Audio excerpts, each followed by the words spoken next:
Let me show you something.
Let me show you something.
I'm thinking. I say snipe.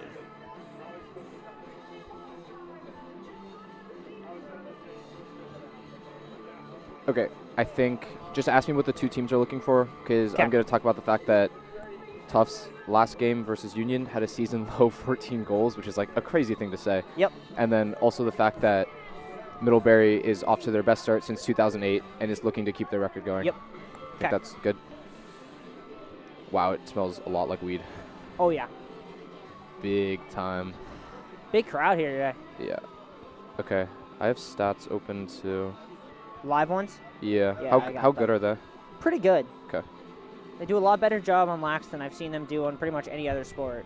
Okay. Is there any chance I get more slack than this or no? Can you talk to Hank? It's bad. I am like, yeah. Do we have an extender?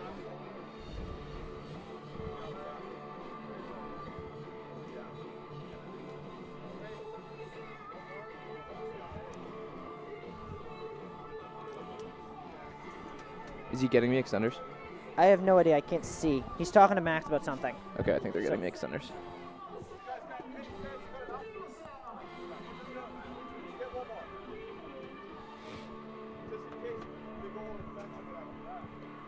Can you have Hank turn my headphones down a little bit? If he's not in the middle of something. He is trying to figure out some camera stuff right now. Okay, works.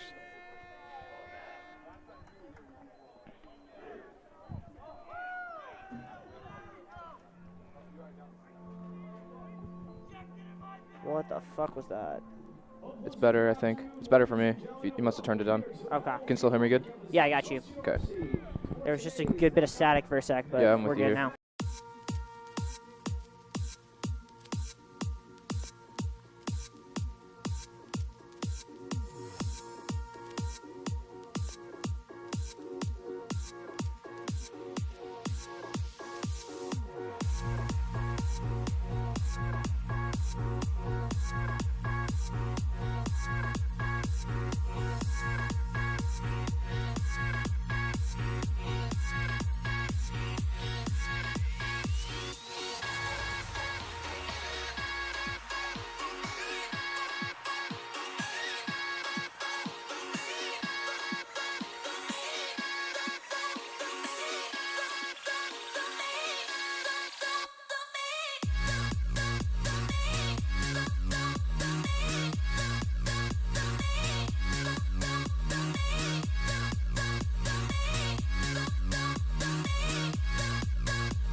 Welcome to Bello Field on the campus of Tufts University for today's NESCAC showdown between two top 10 undefeated teams in the 7th-ranked Middlebury Panthers and your Tufts Jumbos, who come in ranked number 2 in the country, looking to hop the Christopher Newport Captains and go to their rightful spot atop the rankings. I'm Riley Daniel, and alongside me for this JumboCast presentation is Niles Lowe. Niles, what are these two teams looking for today? Yeah, I think for Tufts, there's a lot on the line here. Obviously, hoping to stay undefeated. Last week against Union, they put up 14 goals, which was a season low for them. So definitely looking to open up the offense a little bit more. And for Middlebury, hoping to continue their best start since 2008 against a very good undefeated Tufts teams. Obviously, both teams here are undefeated, looking to continue that streak. But I'd say there's a lot of dynamics that we should look for, especially in the middle of the field. Yeah, you mentioned undefeated. Obviously, both these teams very undefeated. That's great in terms of national rankings, but this game has a lot of significance in terms of who's going to wind up in control of their own destiny to host the NESCAC tournament. Yeah, absolutely. And looks like here at the X today we have Mason Cohn for Tufts, and on Middlebury we have William Monroe, the sophomore. Yeah, Mason Cohn been very, very good on the year. Yeah, absolutely. Facing off at over 70% this year. And with that, looks like Mason went early there. And Middlebury will start with the ball. See what the Jumbos can do defensively and what Middlebury can do as they immediately look to attack. And you can see Tufts right off the bat isn't afraid to be aggressive, especially between the midlines, really putting pressure on these Middlebury midfielders. Yeah, they double Curtis there, force it behind the X. Shot from distance, save Garzone as a good rip there from Patrick Jamin. And Garzone really has been solid all year, a backbone for this defense. And you can see early on a hands-free shot from Middlebury. That's going to be their bread and butter all day. But Garzone staying strong between the cages there. And a good ride there from Middlebury, forcing the turnover from the Jumbos. And now Middlebury clears, looking to attack quickly. Jumbos out hard. Tagliaferri defending. Yeah, Middlebury stuck with 2 pulls on offense there. Tufts being aggressive, trying to isolate them. But Middlebury looks to set up their first good offensive possession here. I mean, we saw it on that first possession. They were able to kind of create something out of nothing just because the Jumbos lost track of a man there. Cooper DeVille. Now Jamin. Jamin here leading the team with 12 assists. Really great at distributing the ball, as you see there. Shot and a nice save there by Garzone, who's been tested twice early. And a good collect on that hard skip off this wet grass on the pass from Edelman. Jumbo's got 10 seconds to clear. Waldbaum drops his attackman, crosses midfield. Ground ball. Waldbaum still going, collects it.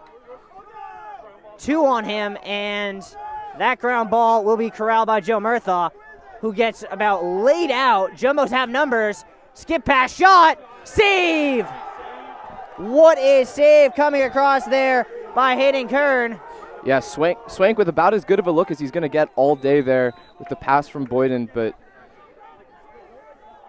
no luck on that one. Yeah, no luck, and I'll tell you what. We've seen a lot of lacrosse games on Bello this year, but this game has a level of intensity we have not seen yet this year. Yeah, both teams playing super fast. Not really looking to slow it down as much as you might have thought. Boyden. Pass down low, shot scored! Tagliaferri! Yeah, Tagliaferri there with an easy look. It looked like his defender just got caught sleeping, watching Boyden dodge up top. And not a crazy move, just stepped above the goal line and dumped one in between the legs. Yeah, it almost looked as if he used the back of the crease as a screen to get himself just that inch of separation. And with someone as good a sniper as Charlie Tagliaferri, that's all he's going to need.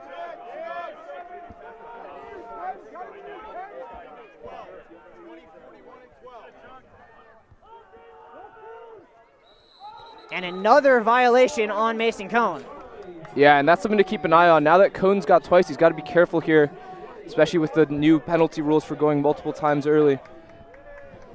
You wonder if Middlebury can take advantage of that in future draws. Gray Thomas. And now the senior midfielder, Jack Sheehan, on it. Peluso going to run. Forced out. A little bit of space Looked like he had room for a shot, didn't take it. Curtis, pass down low, extra pass, intercepted. Jumbo's looking to clear. And Middlebury actually had that look there. The crease attackman was wide open, just an errant pass.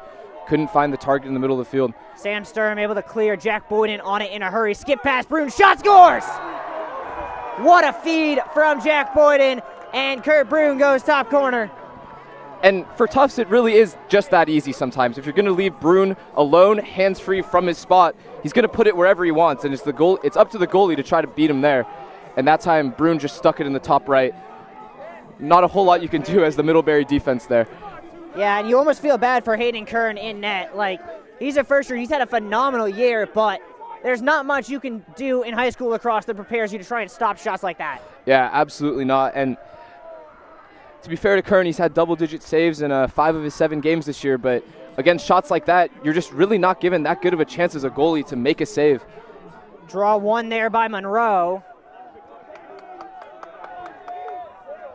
Middlebury will look to get something going offensively here. Frizzoli out to challenge, but a good dodge there from Curtis.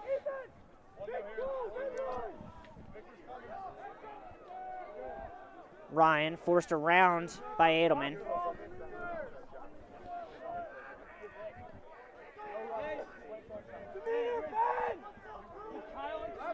And now Cooper DeMille. Conley going to turn on Murtha. Tries to go right, gets around Murtha. Looks to have a shot. That one deflected. Bounces down low, shot wide. Will stay with Middlebury. And that shot made no contact with the goalie or the cage there, so shot clock stays at 33. Middlebury really didn't get their offense going until the shot clock was about halfway down. That one also was low. Who won the race? Kyle Edelman did. And just a great defensive performance from there. You see Joe Murtha sliding hard from the crease, and Edelman with really just a hustle play on the end line. It's the little plays like that, just wanting it a little bit more than the other team, that makes all the difference, especially in a matchup between 2 undefeated teams like we have here today. Yeah, good clear there from Edelman to Tommy Swank. Skip pass, shot from Frizzoli, scores! What a goal there from Ben Frizzoli. And the Joe. Wait, what? They're calling it off. The goal has been disallowed. It seems like they were calling him offsides there. I wonder if as the pole crossed the midline, there wasn't another midfielder staying back. Very, very possible. The Jumbos have not really seen a ride as intense as the one that Middlebury's been putting on yet this season. And a real shame, Ben Frizzoli with a great shot on net, and instead it turns into a turnover going the other way for Middlebury. Good save on that ground ball there from Gray Thomas.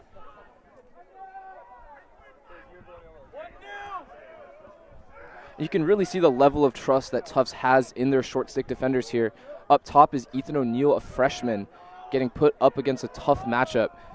But really no fear when you have faith in your guys. Jake Peluso almost forced a really unforced turnover there, but was able to scoop it up. Now behind the net, Billy Curtis. 30 to shoot for the Panthers. And that one sailed about 10 feet over the head of the guy on the X. And just back-to-back mistakes there. Edelman going to try and clear this one. Garzone now. Oh, a little bit of a forearm shove, and they're going to get him. And then they really, yeah, you can't do that. Yeah, as much as it was necessary, you can't do that. I mean, just a tough mistake from Connor Garzone. First the ward and then throws the ball away instead of just dropping it. That's going to be a flag every time. It's really the easiest call for the ref to make. Yeah, though you have to think in that situation, it's probably the right move to take the flag from Garzone, because if he drops that ball, it's 2 on him with him about 10 feet out of the crease. Yeah, absolutely. And now in goal here we have Cody Weeb, the senior. We'll see what the Jumbos man-down unit can do here.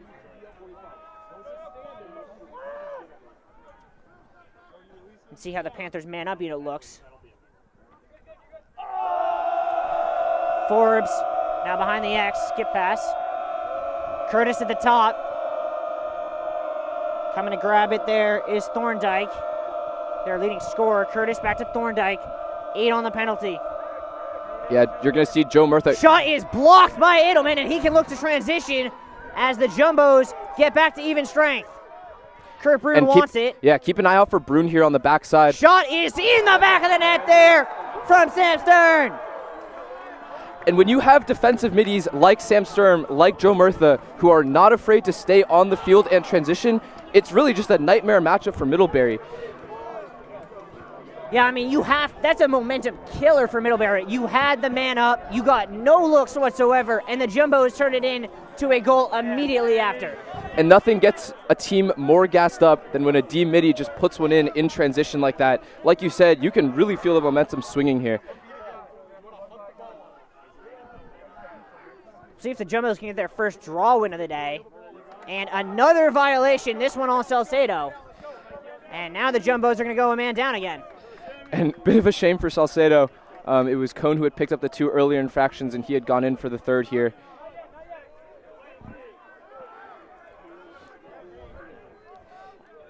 Yeah, and once again, Middlebury's man-up unit will get a chance here, and it's getting to that point. It's early on, but in order to kind of stay in this game, they need a goal here. And they don't just need a goal, they really need one now. On back-to-back man-up opportunities, you can't come up blank on both. Behind the net there, Thorndike. Forbes now. Jumbo's more than content to just let him pass it around. Shot from distance, safeguard zone. And just not a great take on man-up. I'm not sure that's the shot they're really looking for. Wall bomb in a hurry. Boyden, extra pass. Swank goes low, high, and that is in the back of the net. And if you heard 2 sounds there, you'd be correct, because Tommy Swank just hit both posts on that shot. I mean, the Tufts attackmen here are just pitting every single corner they want right now. And like you mentioned, Hayden Kern just really hasn't had a chance to make a great save on any of these. Yeah, and once again, timeout Middlebury, as it is all Jumbos. I mean, you want to talk about momentum killers. How about 2 back-to-back man-up chances where you get exactly 1 shot, and both times the Jumbos turn it into a goal on the other end. And what a statement from this Tufts team. They always talk about playing fast, but I mean, the pressure on this Middlebury defense has been immense. It feels like a lot of these goals have been in transition in these uneven sets.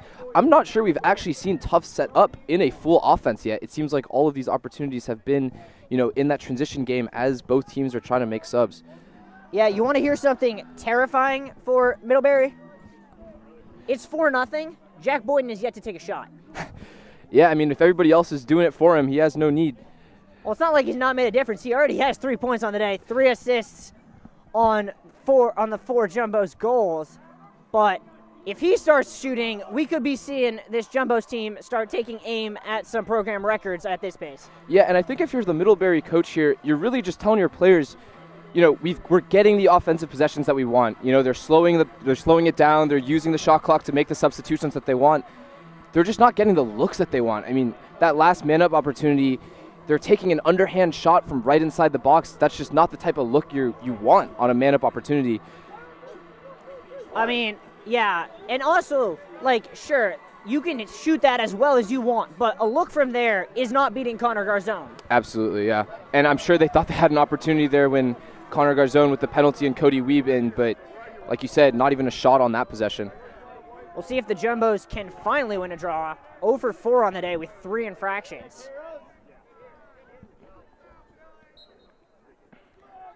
Ground ball, and it'll be collected. Oh, then dropped by Ben Frizzoli. And what's the call here? I believe an illegal procedure on the Jumbos. Oh, no, they're going to give it against Yeah, it's against Middlebury here. It looks like a Middlebury attackman thought there was possession there when the pole Ben Frizzoli initially picked it up. But and now the referee is going to have a conversation here.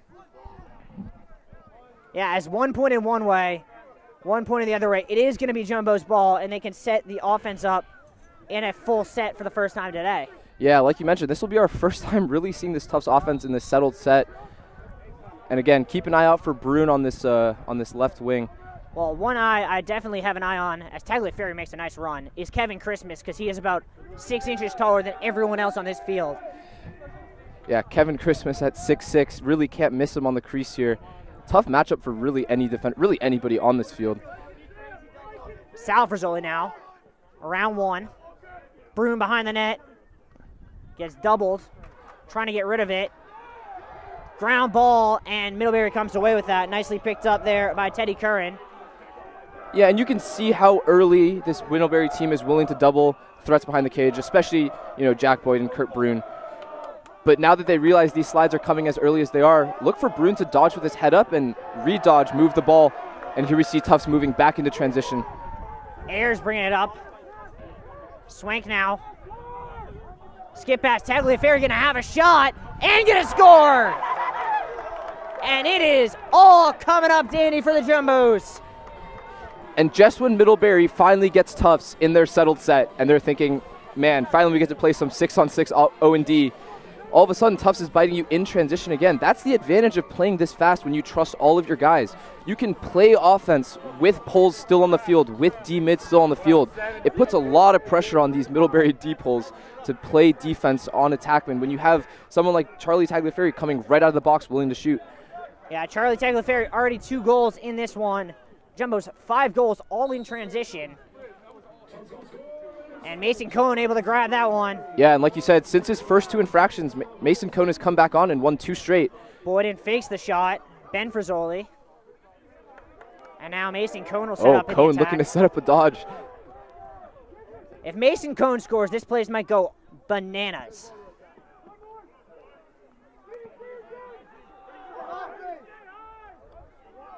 Boyden. And you can now see Brune on the X. And yeah, and you can see Mason Cohn here. Tufts loves to do this with opponents' face-off men. Brune goes low high, just couldn't get it on target.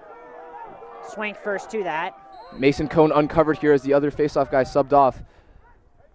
Wasn't able to find him though. Boyden thought about the shot. Now skip pass.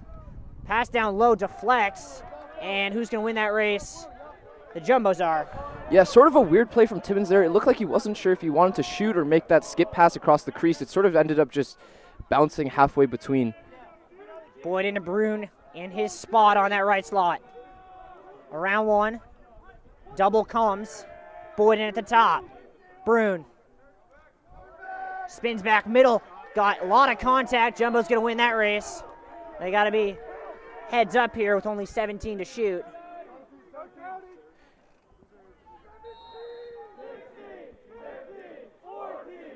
And as you hear the Tufts bench counting down the shot clock here, Tufts probing. That's the shot they want. Shot is saved there. A good shot there from Eddinghausen and a nice save behind the net from Hayden Kern. And for freshman Hayden Kern, that has got to feel good making his first save.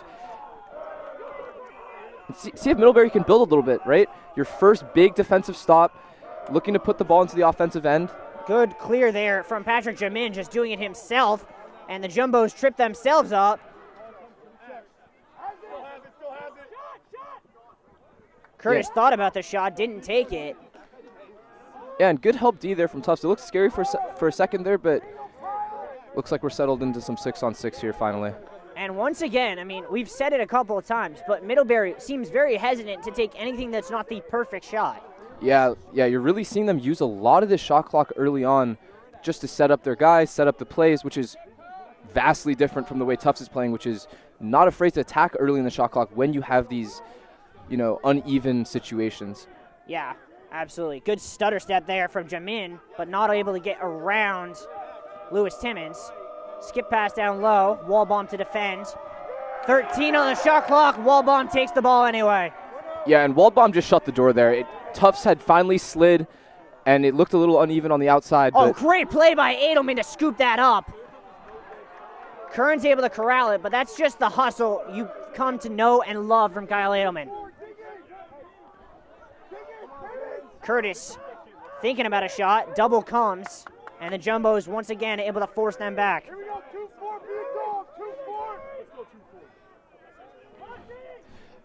And this is sort of what I was talking about, Riley. You can see that Middlebury really is starting their offense with about 55 seconds on the shot clock. That's a lot of time that you're leaving out on that field, just trying to get guys subbed. Deflected, can Wallbaum win the race? Trying to, ground ball being fought for by about 6 different people. Middlebury comes away with it. And now they'll set up the offense with 40 seconds. Tom Conley, as the Panthers looking for something, anything to get them going offensively. Curtis gets inside out. Panagopoulos forces him off, going to try and go around the net, double comms, and Panagopoulos scoops up the loose ball. And Sam Sturm just slides hard, slides body. You really cannot ask for more from a D-mid than what Sam Sturm just did on the defensive end. Edelman tries to find Boyden, who is being marked by Kern, but a little too much juice.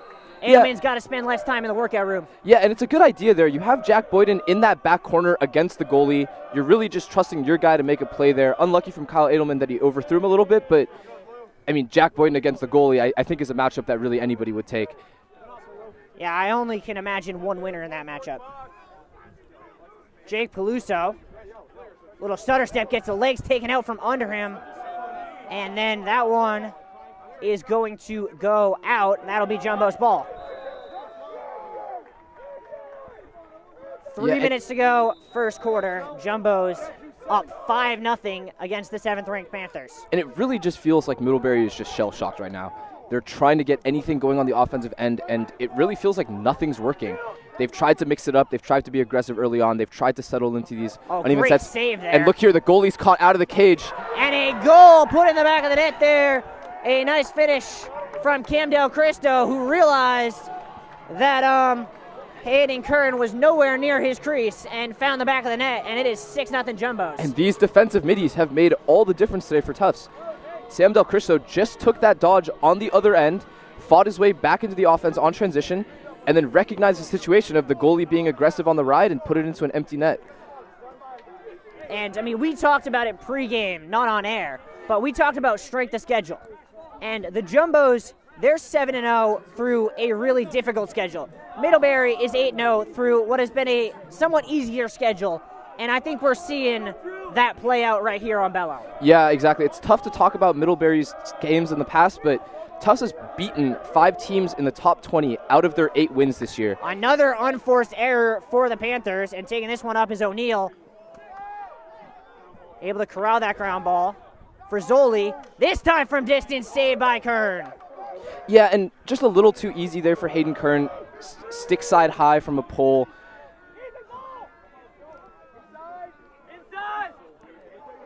Cooper DeMalley now.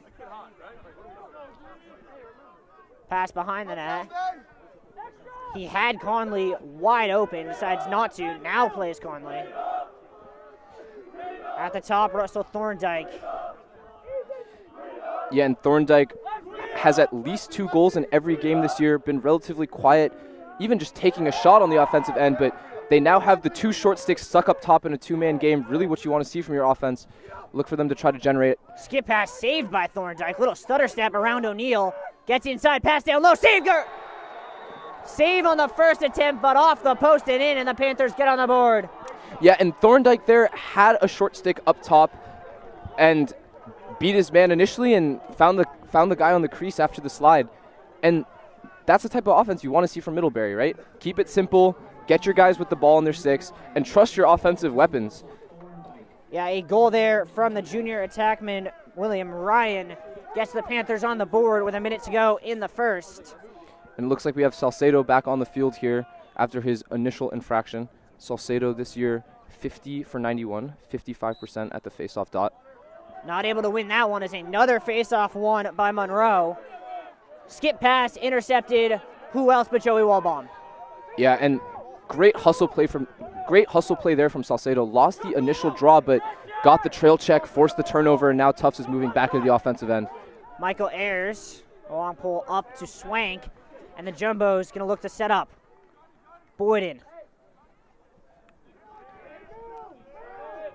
And you can just sit and watch the All-American go to work right now. Yeah, and Boyden recognizing the situation here. Drops one defender, shot off the top of the crossbar. Yeah, and Tufts got the reset there, so shot clock off here for the last 51 seconds of this quarter. Frizzoli, or Tagliaferri will bring it in behind the X. Has Kurt Brune wide open.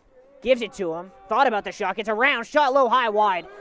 Yeah, and Kurt Brune there, I mean, that's his spot. That's his matchup. Look for them to keep hunting him here, especially since Middlebury is not sending a pole behind, so they have both poles stuck above GLE here. Yeah, it's almost as if they're playing a zone. Brune thought about the shot. Now goes low high, missed just wide of Kern's net. And if you thought our stream froze there for a second, you would be wrong. Kurt Brune, same spot, same shot, really just looking for it here. Tagliaferri in front, ground ball corralled by the Panthers. Yeah, good idea there, just a little bit too greedy. Looked like they were trying to force it into the middle there to Sam Frasoli, but even if he caught it there, I mean, he's surrounded by the heart of that Middlebury defense. Would have been tough to get a shot off. Middlebury got 10 seconds to get something. Gets around Christmas, pass inside, bouncing around, shot coming, save Garzone. How did he do that? And I have absolutely no idea how Garzone found that ball in the middle of all those bodies. But here we are, Riley, 6-1 with Tufts leading going into the second quarter and really had everything they wanted in that first quarter. Yeah, if I had told you before the game they'd be 6-1 at the end of one and Jack Boyden had not put the ball in the back of the net, would you have believed me? Absolutely not. And like you mentioned earlier, you cannot speak more highly than of Jack Boyden here and his ability to facilitate this offense. Like you mentioned, not getting a shot off yet, but really putting the ball into the right people's hands at the right time in that transition offense, allowing for Tufts to stay aggressive and stay fast in the middle of the field. Speaking of Jumbo's attackers who can do phenomenal things, we are also keeping an eye on the results coming out of Vermont as the women, the 6th-ranked Tufts women's team, take on the number 1 ranked Panthers. That one, it was 8-2 about 5 minutes ago. It is now 9-5 as the Jumbos have clawed 3 back here in the third. We will keep you updated on that one as the Jumbos look for some revenge for the national title game. Yeah, absolutely. And like you said, a fun matchup today, a repeat of that championship game. Look for the women to stay tough here. Not that far of a deficit, still in that third period.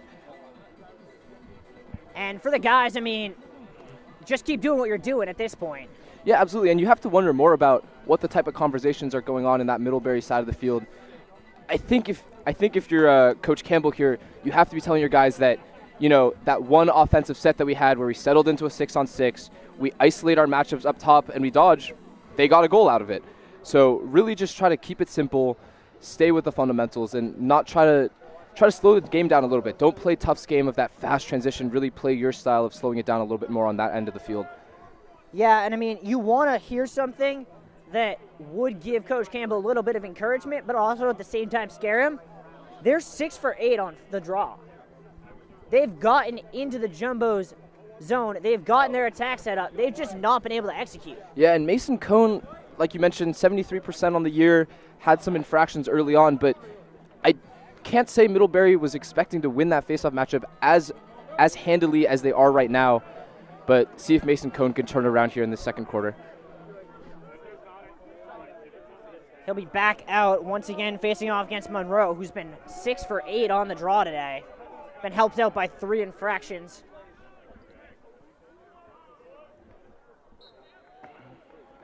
Mason Cone going to win that one cleanly. Yeah, and Mason Cone there, pretty simple, pretty easy. Won the clamp and then won it to himself between his legs. That's got to feel good, especially after the first couple of infractions. Shot from distance, just wide there from Del Cristo. Swank with a quick reset, Jack Boyden now, and the Jumbos will set up their offense. Sam Frazzoli.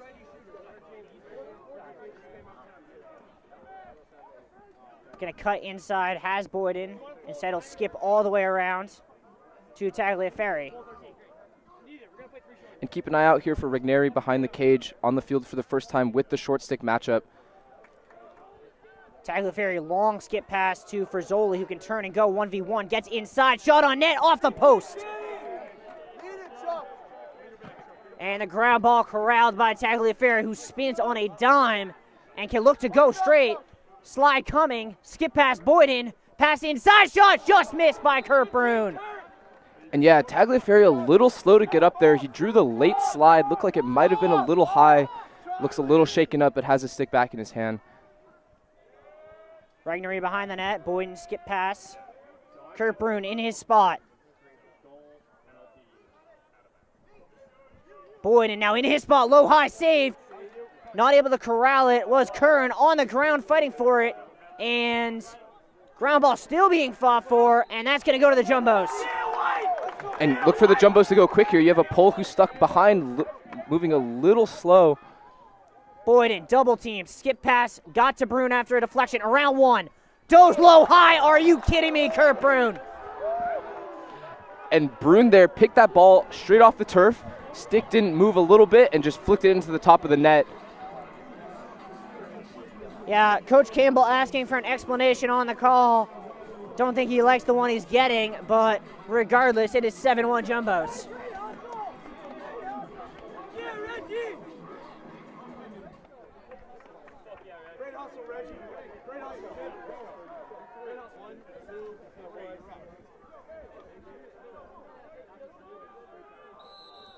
And another infraction on the Jumbos, and they will go man down again. And really just a tough day for Mason Cone. The few where he hasn't jumped, he's won, and all of his losses have been from infractions. Must be so frustrating. I mean, you want to talk about something. Middlebury has won 7 draws. 4 of those wins have been on Jumbo's infractions. Yeah, when it comes to an X, any win is a good one. Whatever it takes to get the ball into that offensive end. Now the question is, can they do something with it in the offensive end? Billy Curtis. Now Thorndike, he's looking to get on the board, gets back to his usual 2 a game.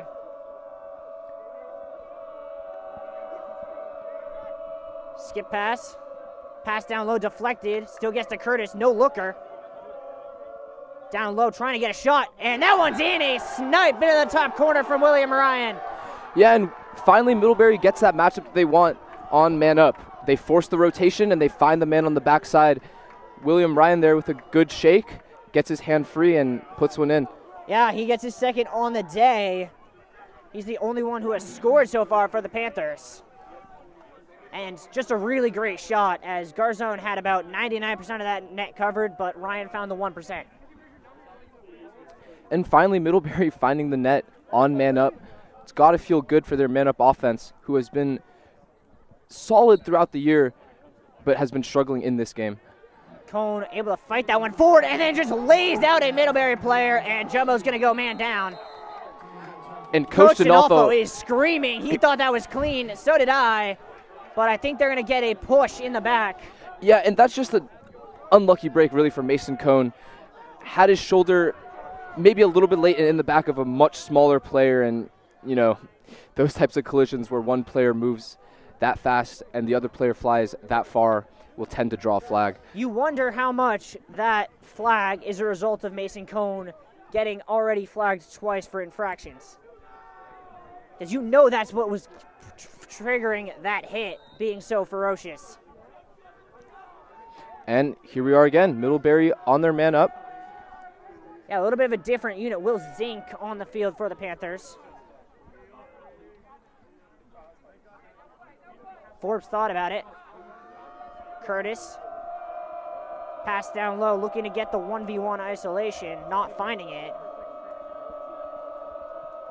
Jumbo's doing a really good job just preventing any ISO. 10 now on the man up. And, I mean, shot from distance, save Garzone, 5 left, and a great save with his feet by Garzone. And it's a great man up in some sense that Middlebury got the shot that they wanted, but it's really just not creating a lot of offense. That ball never made it into the bottom half of the offensive field. That ball was stuck in the 3 offensive players at the top, and it just doesn't cause any rotations. Skip back just missed Kurt Brune, as that would have been something.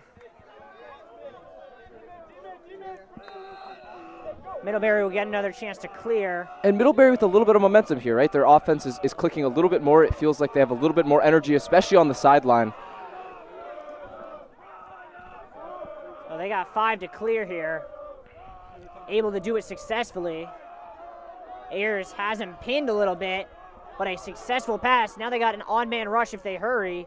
Jumbo's able to get back defensively. Behind the net will be Curtis.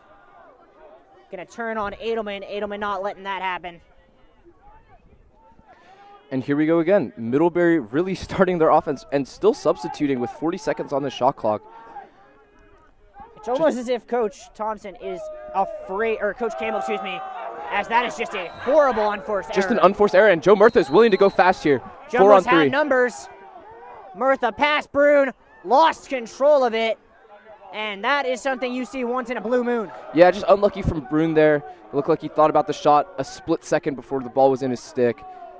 Like you said, not a mistake we normally see from the Tufts offense, but... And once again, Middlebury had an odd man rush there, and they decide to slow down and set up their offense. Good little stutter step from Jack Sheehan. They also have Jack Boyden stuck on the defensive end here. He gets beat by Sheehan. Shot, save Garzone. Ground ball, Walbaum fighting for it, and able to scoop it up. Gets around 2, and the Jumbos have numbers. Boyden now on the transition. Del Cristo, extra pass, low, high, scores! Tommy Swank. And I guess the good thing about having Jack Boyden stuck on defense is that when you get into transition, all of a sudden he's your point man carrying the ball down. And with as much of a threat as he is in the middle of that field, suddenly it forces your defense to have to slide super early, leaving Swank down low, hands free. Again, these Tufts attackmen are not afraid to paint the net from any part of this offensive field. I mean, it's almost as if you got Boyden straight on, you got Kurt Brune on that right side, you got Swank on that left side pretty much at any time right now. Yeah, and Salcedo with a great clean win through the legs to his pole. Tufts choosing to go with this sort of split room for the face-off X today with Salcedo and Cone. I wonder how much of that was changed by Salcedo's troubles, as Edelman likes that matchup. And really smart from Tufts here. So what they did there is Edelman in the defensive end will effectively shoot the ball on offense. Boyden tried a little behind the back, just missed. Yeah, and like I was saying, so Edelman will shoot from the defensive end, and the entire bench and coach will scream shot, shot, shot. And as long as an attackman is on that end line to back it up, it's just Tufts' ball behind the net. Super smart there from Kyle Edelman. Boyden. Good ball movement from the Jumbos. Kurt Brune. Same move around behind the net now. Boyden in his spot, thought about it. And again, Boyden still yet to take a shot this game. Brune comes around, jump shot just wide. Boyden wins that race. Jumbos have 37 to shoot. I think you're going to see Boyden here with about 37 seconds left on the shot clock. Really let the offense set up top and maybe look for a dodge. Notably on the field for the Jumbos is Callum Wood, the freshman. Getting a little run here. Brune. And Brune has a short stick here on the swing, and he will keep the ball as long as they don't double, which they do. Boyden on the X, just calm as can be. Shot from Swank deflected. A good block there coming out from Russell Thorndike. Yeah, and just unlucky that the shot clock doesn't reset there because it grazes a player on the way to the net.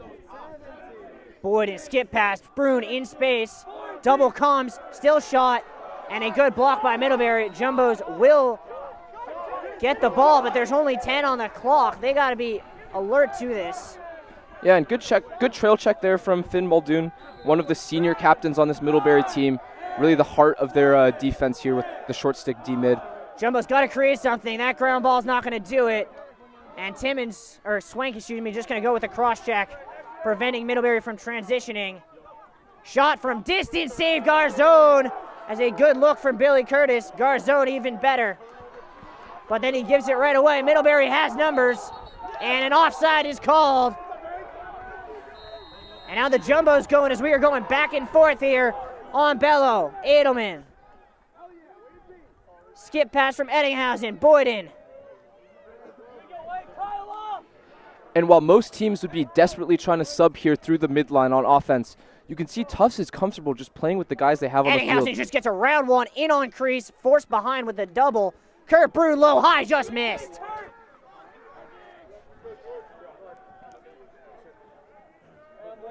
And now the Jumbos can get into their offensive set. And you can see this Middlebury defense is tired. They have been on the field for multiple possessions now, especially the short stick D-mids like Finn Muldoon, who have been dodged on repeatedly in that last offensive possession. No look feed from Tagliaferri. Extra pass. Brune off the crossbar and just out. Jumbos will reset with Boyden, who does a little behind the back trick. And yeah, now Tufts gets that shot clock reset, 60 seconds, some fresh offense. They don't need all of it, as a quick shot from Timmons and Kern was equal to it. And since the first couple of goals, Kern has been back to his normal self in net. A couple of good saves on these last possessions, keeping the Tufts total at 8. Yeah, the Jumbos have 8, but Hayden Kern, hasn't really been beat on anything he should have been expected to make. Yeah, and Kern now with 6 saves compared to Connor Garzone's 9. Jumbos have numbers again. Skip past Brune, glows low high and finishes. Way too easy. And just so frustrating for Middlebury. You finally get a stop on offense. You think the ball's going the other way, and all of a sudden, you can see the frustration on the Middlebury end. Muldoon letting his defense hear it here. Just a frustrating back and forth here for the Middlebury team. Yeah, I mean, the Panthers, they've played a lot of games, but they have not faced a team quite like this Jumbos team, and they just seem unable to find a way to match up with the Jumbos in transition. And a lot of it is these small unforced errors that, start to get back to you against a team like Tufts who can punish in transition. Ground ball still being fought for, and that's going to go out off of Middlebury, and the Jumbos will look to transition. And Salcedo there with a great scrap. Doesn't win the original clamp, but fights hard in that ground ball, and Tufts comes up with it. Del Cristo just gets straight in, forced behind the net the last second. And now they have a shorty stuck behind the net here. Spin move. Del Cristo just trying to back down, skip pass, low high swing, scores. I mean, it's like I'm on repeat. And Swank and Brune, when you have 2 great shooters like they are, one left-handed, one right-handed, it just makes the job of Jack Boyden so much easier because he can choose any target that he wants on the wing, and they can really score from 5 yards above the goal line to 15 yards above the goal line. And it just makes the offense so much easier when you have these threats that they have to respect. Yeah, and the Jumbos, they're so good at shooting from those sharp angles. It really extends the goal line almost another 5 yards compared to where everyone else has to shoot from. Yeah, and William Monroe here with a huge win for Middlebury. Middlebury feeling like they haven't been on offense for a while, trying to get their guys onto the field for a good offensive possession here. Jumbo's going to double quickly here.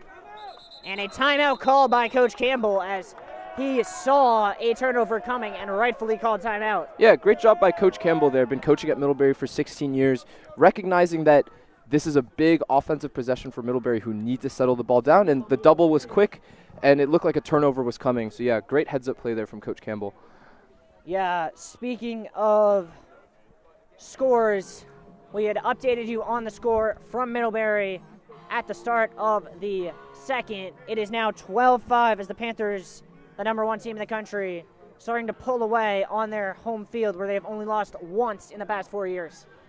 Yeah, and that Middlebury team has just the ability to really, it feels like, score at will, which can really, the same can be said about the Tufts team today. 10-2 here with about 6:40 left in the second quarter.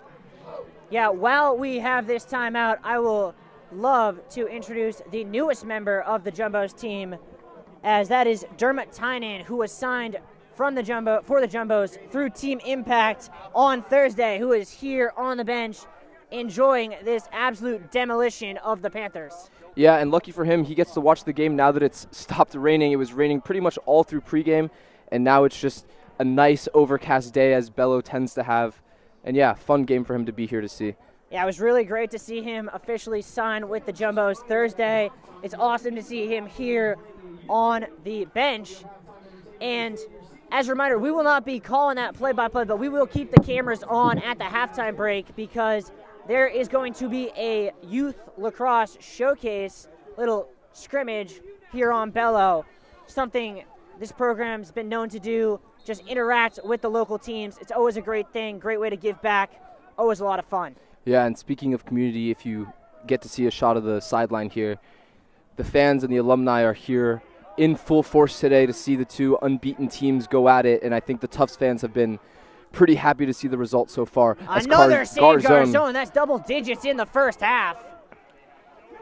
And it looks like Joey Waldbaum wants to run a little bit. Gets hacked a little bit, skip pass. And, I mean, just talking about Tufts in transition, Tufts has 2 pulls on the offensive side of the field right now, and neither of them are really looking to sub. They're both willing to just play some offense here, and the Tufts team trusts them to do that. Ground ball somehow corralled by Brune, and a timeout by Coach Dinolfo. Yeah, and that was a close one as Boyden came up with that ball just before Coach Dinolfo called that timeout. Middlebury bench obviously frustrated. That call felt like it could have gone either way. But again, some smart coaching here as Tufts now with the ball. About 6 minutes left, look to settle into some offense of their own. Well, you wonder why the Jumbos won that timeout. It's because Middlebury does not really have the timeouts to spare on things like that right now. They've already used 2 to try and stem the Jumbos' momentum, but it does not seem to be working. So, Niles, at this point, I'll ask you, if you're Coach Campbell, what can you do strategically to try and prevent the Jumbos from just annihilating your transition defense? Yeah, it really comes down to, fast substitutions or willing to play transition with the guys that you have on the field. I think Tufts is able to take advantage of both of those things, and right now it feels like Middlebury can't do either. I'm sure if you're Coach Campbell, you're telling your guys that, on offense, when we play our game, we've been successful, but instead they're stuck playing that fast Tufts transition, and they're just being outclassed right now. I mean, yeah, you can play a lot of really good teams, but there are very few players. I believe there are only 2 other players in D3 lacrosse who have been added to the Terwarrenton award list watch list, Jack Boyden being one of them. And there's really no way in the film room or in practice to prep for him. Absolutely not. And even if it feels like they did prep for them because they've held them to one shot, and instead you see success from other guys on the team, other parts of the field. Jack Boyden there, shot out of a cannon on that ride, trying to get across to the midline. Yeah, that's really something that's an underrated part of Jack Boyden's game that we've seen this year that wasn't there because it wasn't needed as much last year. That defensive effort in the ride.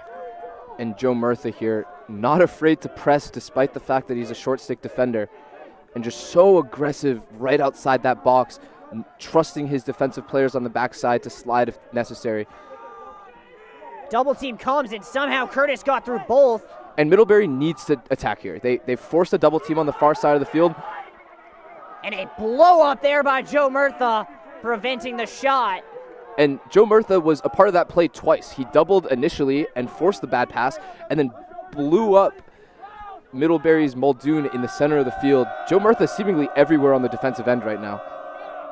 Yeah, I mean, it's crazy to think about, but there are names who have had big impacts for this Jumbos team today that we have only mentioned once or twice. I mean, Joe Murtha's been there every defensive possession, but so is everyone. It's so hard. We can't even get all their names because they're all stepping up in such a big way today. Yeah, absolutely, and we've talked a lot about the D-middies, but that's not to take away from the Poles like Edelman here who just passed the ball. I mean, they've been solid down low, not really giving the Middlebury attackmen any space to work with. And that's just really poor ride from Middlebury, as you should not be able to run through it like Charlie Tagliaferri just did. Yeah, and great pass, Tagliaferri finding Boyden on the backside. And then he got Paul poked out of him, but then a turnover from Middlebury as Brune was alert to the loose ball. Yeah, good heads-up play there from Brune, who flashes to the middle of the field. Tagliaferri found him, and Brune just can't get the shot off. And then lays out the Middlebury midfielder, Russell Thorndike, who managed to spin through. Thorndike going to be doubled now. And Dinolfo screaming. Coach Dinolfo screaming because William Ryan for Middlebury is open on that backside, but they can't find him, and Garzone with another save. Yeah, that's 11 for Garzone in this first half. He has had to be big, and he has been. Edelman, great pass, just a little bit too high. Swank was flashing from the box there, and Edelman just couldn't find him. Yeah, Swank was flashing, and he knew he had Boyden on the GLE. And that would have been pretty much a tap-in goal for the Jumbos if Swank could have caught that. Boyden going to ride, but a successful clear for the Panthers. And now looking to attack is Jake Peluso. Oh, a great spin move there. But a good job from the LSM, Michael Ayers, to prevent anything coming of it. And now Sheehan, one-on-one here against Rosario. Gets around Rosario, but forced to the X to Curtis. And you can see just how congested the center of this field is here. Middlebury seems content with having a lot of guys in and around the crease area, but they don't seem to be getting a lot of value out of it. Shot from distance off a helmet and went about 20 feet in the air. Yeah, and that looked like it hit Waldbaum right in the head there. 20 left on the clock. That ball pops up, and guess who gets it? It's Joey Waldbaum, who will drop it for Panagopoulos as the Jumbos will look to get a clear started here. Regnery wanted it, didn't get it the first time, will get it now. And now the Jumbos can look to counter. I think they're going to get, yeah, they are. Jumbos had one too many. Yeah, and just unlucky there. Just got a little bit lost in the substitution game. Not something that you see happen. Tufts does a good job of managing the box. I think it was a little tricky because Waldbaum came off the field there, but Tufts setting up another ride here. Well, yeah, you want to keep the momentum right now, not let Middlebury have anything to grasp onto in terms of hope as they go to the halftime break in 2 minutes. And Murtha, again, just not afraid to press high up onto the field where some teams, some coaches might be asking him to drop in. You know, Coach Donalfo and the coaching staff here lets Joe Murtha sort of press high up into that field. Skip pass and in the back of the net. A nice finish there from Pete Steinley. And the Panthers get one as they go 5-hole on Garzone.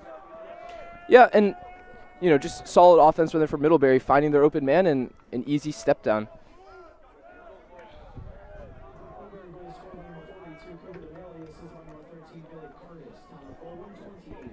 Mason Cohn back out for the draw for the Jumbos. And a frustrating goal to give up there if you're Tufts, but the score is still 10-3 with about a minute and a half going into halftime here. A tough goal for sure, but a face-off and some settled offense here is a good feeling and a good thing to have going into halftime. Great pass there from Cohn. Boyden, around one. Doubled comes, still able to keep it alive. That one goes sky high, and Kern's able to grab it. Now the Jumbos got to get back as Middlebury can look to counter. Rizzoli gets spun, but the Jumbos able to get numbers behind the ball. Yeah, and Muldoon here, the senior leader on this team, has been playing a lot on both ends, both as a D-midi as well as, you know, pinning down a offensive threat. You know, here he comes off the field, but he's been on the field a lot. I can imagine it's been a frustrating game for him. A little bit of space there. That pass swung out, shot from distance, scores, and Middlebury's heating up a little bit here. A nice finish there from Patrick Jamin. Yeah, and Jamin, I think that adds to his tally of 6 or 7 goals on the season. Middlebury with some life here going into halftime. You've got to feel good as, you know, the offensive has started to pick up a little bit. Yeah, the story of this first half has changed somewhat substantially in the last 30 seconds. Yeah, absolutely. 2 quick goals, and, you know, no lead is safe in lacrosse, especially when you start to win a couple of faceoffs, make some halftime adjustments. Mason Cohn able to win that one clearly, and the Jumbos can look to go. Skip pass, Boyden low, high, scores! And Boyden, first shot of the game, first goal, shooting around his defender. Mason Cohn with the draw, pushing hard on offense, finding Boyden, and I'm not sure freshman Hayden Kern there even saw the ball coming. I know I didn't, and I have a 10-foot altitude advantage over Hayden Kern. But that is how quickly Jack Boyden can change games. Yeah. And after his 4-point performance last game against Union and 10 points before that against Trinity, finally adds to his tally here today. Yeah. I mean, Boyden, even before the goal, had 4 points. Now he's got 5. Timeout wanted by Donalfo, and he's going to get it as the Jumbos can set up an offensive set for the last 20 seconds of this half. Yeah, and as Coach Donalfo, there's no reason to have a timeout that's just going to burn in your pocket at halftime. With 20 seconds left here, set up some offense, set up a play that you like, get your guys to look, and then go into halftime with a comfortable lead. I mean, I know what play I would run. I would run the one that we've seen about 18 times in transition, just in a attack zone set with Jack Boyden in the middle, Swank and Brune flanking him, and just let Jack Boyden make the choice. Yeah, and I imagine it'll be a quick timeout here. I'm sure they have a play in mind for short time situations like this, ready to be implemented quickly. And something to keep an eye on here, Cohn has really heated up in these last couple of draws, winning them very cleanly and forward, allowing Tufts to really play in transition. Cone, not just a threat at the X, but also a threat once he has that ball in his stick.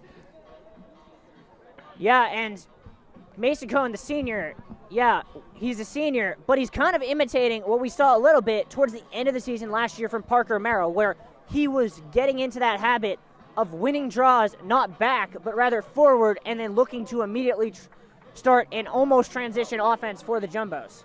Yeah, and when you have shooters like Jack Boyden, like Kurt Brune, like Tommy Swank, any 4-on-3 can turn into some instant offense the moment one of those guys gets their hands free. Sam Frizzoli will start with it left side, 20 on the clock. Jumbo's looking for another goal to extend the lead to 8. And interesting here, you see Jack Boyden and Kurt Brune on the crease, running a little two-man game, trying to free up some hands. Ooh, a good stick check there from the Panthers. Yeah, and good slide there from Teddy Kern. Slid with his stick in the lane, made it impossible for Kurt Brune to get anything off with a stick in his hands. And that one will be just shucked down the field, and that will end the first half. Halftime score here at Bello. The Panthers get a couple late to get to 4, but the Jumbos in control with 11 first half goals, led by Tommy Swank and Kurt Brune, each having 3. Niles, your thoughts on that first half? Yeah, I think if you're Tufts, you got everything you wanted, right? You played in that transition game, and you were dominant in those, sets where you're even or even 6-on-5s, 5s-on-4s. And if you're Middlebury, a frustrating first quarter, but late in that second quarter, you start to heat up, you start to see what your offense is capable of, and you have to keep in mind that both of these teams are undefeated, and both of them have been in positions like this before where you're not always winning in every game that you finally find a victory in. So look for Middlebury to rebound here in the second half, come out a little hot with some adjustments, and we'll see what they're capable of here in the second half. Yeah, we'll be back with you in a dozen with the second half to find out which team stays undefeated.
Let me show you something.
Let me show you something.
Welcome back to Bello Field on the campus of Tufts University. 11-4 is the score here. As the Jumbo score immediately off the draw. That one put in the back of the net there by Cam Del Cristo. Yeah, and before we even really have a chance to say anything about, small adjustments that Middlebury might have made on their defensive end or, things to change in transition, Tufts just gets right back to what was working in that first half, moving fast in transition and just taking smart shots, right? Shots that are high percentage opportunities that give their team the best success. Another draw win, this one grabbed up by Michael Ayers. And the Jumbos looking to go in a hurry here. Boyden shot, skip pass. And that was my bad on the previous one. That is Jack Boyden's goal, so his second on the day. And Jack Boyden being as efficient as you can be. 2 shots, 2 goals today. Just a little bit unlucky there on the connection with Brune. The two of them just have this great ability to find each other at any time on the field. And just another drop, and Brune's going to go out and ride hard here. But a good spin move to get away and successfully clear there from Teddy Curran. He'll face up against Del Cristo.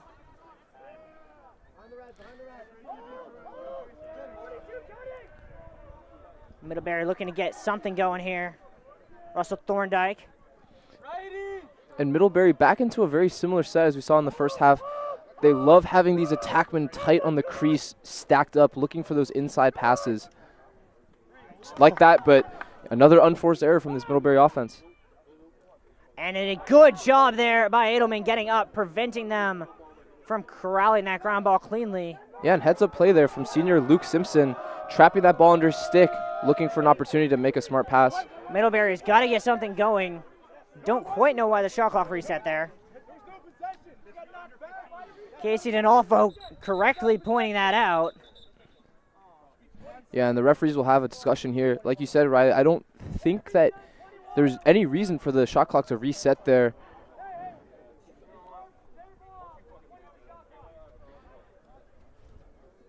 We'll see what the decision is here. Yeah, and as Coach Toomey was saying, I think the correct call here should be Middlebury's ball on offense with about 20 seconds on the shot clock.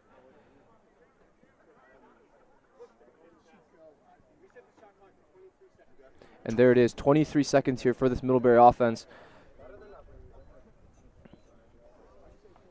And now they really have to do what they haven't done all day, and that's get something going on the offensive zone in less than 50 seconds. Yeah, and it'll be Tom Conley here starting with the ball, 19 points on the season. Been pretty quiet today. Yeah, only one shot in the first half from Conley. Little shot from Curtis off the post and trapped by Garzone. Great over-the-top pass there. Waldbaum in transition, lots of space. Jack Boyden behind the back. Swank thought about it. Double comes. Pass to Boyden. He's just going to go in, and where is that ball? And it's going to be trapped by Hayden Curran. Yeah, and Boyden there with a tough shot, keeping that stick in his right hand, trying to twist it past Curran, but Curran able to dig it out from underneath himself. Yeah, it looked as if he had Jack Regnery on that side as that pass is picked off by Cam Del Cristo. Jumbos have numbers. Del Cristo in on net and scores. His second on the day, and the Jumbos get their 13th. The lead is now 9. Yeah, and can't ask for a better opportunity than that one-on-none with just the goalie in net, but that starts with an unforced error from Kern trying to get fancy, trying to make that outlet pass. And I think that just stems from, Kern's been great all year and just a frustrating day today, trying to do a little bit too much, I think. Yeah, that's kind of been the story of the Middlebury day. A little too much is what they've been trying to do. I mean, is that another one? That is. That is the 4th face-off violation for Mason Cone today. And Cone visibly frustrated. I think he thinks he's getting the bad end of these calls here. Either he's not going as early as the ref might think, or, maybe the player's flinching, but frustrated beyond just going early here as he comes off the field. Absolutely, and you know that'll be something that Coach Donalfo will be looking at in the film room, talking with both Cone and Victor Salcedo about. As that pass is deflected, will be corralled behind the net by Curtis. And late flag there, I couldn't really see what it was for, but Middlebury here with a chance to Low high get one off back. the post, grabbed by Boyden, and Jumbo's going to go man down. Yeah. Ethan O'Neill going to go to the box. We'll see what the call is. Yeah, caught him for a slash there on the backside. I think he tried to go for a wraparound check as the pass was on its way behind the goal, but Middlebury's offensive success today has started in this man-up set. So look for them to continue to capitalize on these opportunities here. Absolutely. And this is kind of do-or-die point for the Panthers. They need a goal in this 1 minute man up. And as the Tufts bench gets loud here, Middlebury doing a much better job keeping this ball hot and moving it behind the net right around that GLE area, forcing Tufts to rotate. This is a lot better from them compared to before. Shot from Thorndike, safeguard zone. Yeah, and those are the looks you want, right? Your attackman stepping down, hands free on man up. Just got to put those in the net. And a successful clear for the Jumbos. Yeah, and Tufts still man down here, so they'll look to keep the ball up top in the hands of their attackman. Yeah, they'll watch to see if they maybe look to immediately use that guy coming in hot off the penalty box. Yep, and that'll be Kevin Christmas here coming from the near sideline. Tagliaferri might want to go first. Christmas is back in. Jumbo's back to even strength, and he'll get the ball. And Christmas here, hot out of the box with the short stick matchup. Just going to back him down, spin back. Likes the matchup. Goes around him. Second defender coming. And a lot of contact and a good play there by Hayden Kern to cut out that pass to Jack Boyden. Yeah, and Christmas there wanted the trip. It looks like his feet got tangled up, but you can see the trust that this Tufts offense has in him. Every Tufts player on that field with their sticks up, but trusting that matchup, letting him dodge against that short stick. Broom going to help with the ride, but a successful clear for Middlebury. They're going to get offsides. Wow, and just a great ride from Tufts, and Tufts is going to go fast here. Tagliaferri double comes, a lot of contact. He's going anyway, skip pass. Boyden around one, around a second, shot scores. And Jack Boyden, that hesitation is so dangerous because every Tufts attack weight, but Jack Boyden especially, can shoot with such a quick release that you're forced to slide to him on that pass. When Tagliaferri moves that ball up top and Jack Boyden catches that ball for the first time, if you don't go right away, he is going to score. And with that little hitch and the re-dodge, I mean, that's a goal every time for Jack Boyden. Jack Boyden did not shoot a ball until there was a minute left in the first half. He has 3 goals. And on 3 shots, I think. Is that correct, Riley? I believe so. I'm checking that. No, they're giving him 5 shots on goal, apparently. But still a ridiculously high level of execution for Jack Boyden. Yeah, absolutely. Looks like they have Salcedo out there again, and Salcedo has been great in these scraps all day. That one is won by Middlebury. Garrett Hawthorne going to take it. Yeah, and Mazzoli trips him up, and wow, I'm shocked there's not a flag there. Yeah, and Hawthorne's really the secondary guy on this Middlebury team. Has had a solid year, but just hasn't had a lot of volume. Has only taken 26 draws this year, but has been pretty solid when he's been out there. Looks like Middlebury is trying something new against this dual face-off room that Tufts has been fielding with Cone and Salcedo. Little screen there set nicely by J.D. Farkas. Coming in hard, pass to the top, shot scorer Ryan gets his 3rd on the day. Yeah, and great find. What happened there is they caught Tufts in the substitution game. Normally Tufts loves to double early when other teams sub, so when Middlebury subbed an defensive midi there, Tufts immediately went for a double and just got caught sleeping. They found the open crease attackman there, and like you said, easy dump in there for William Ryan. Cone back out, looking for a little bit of redemption on the X.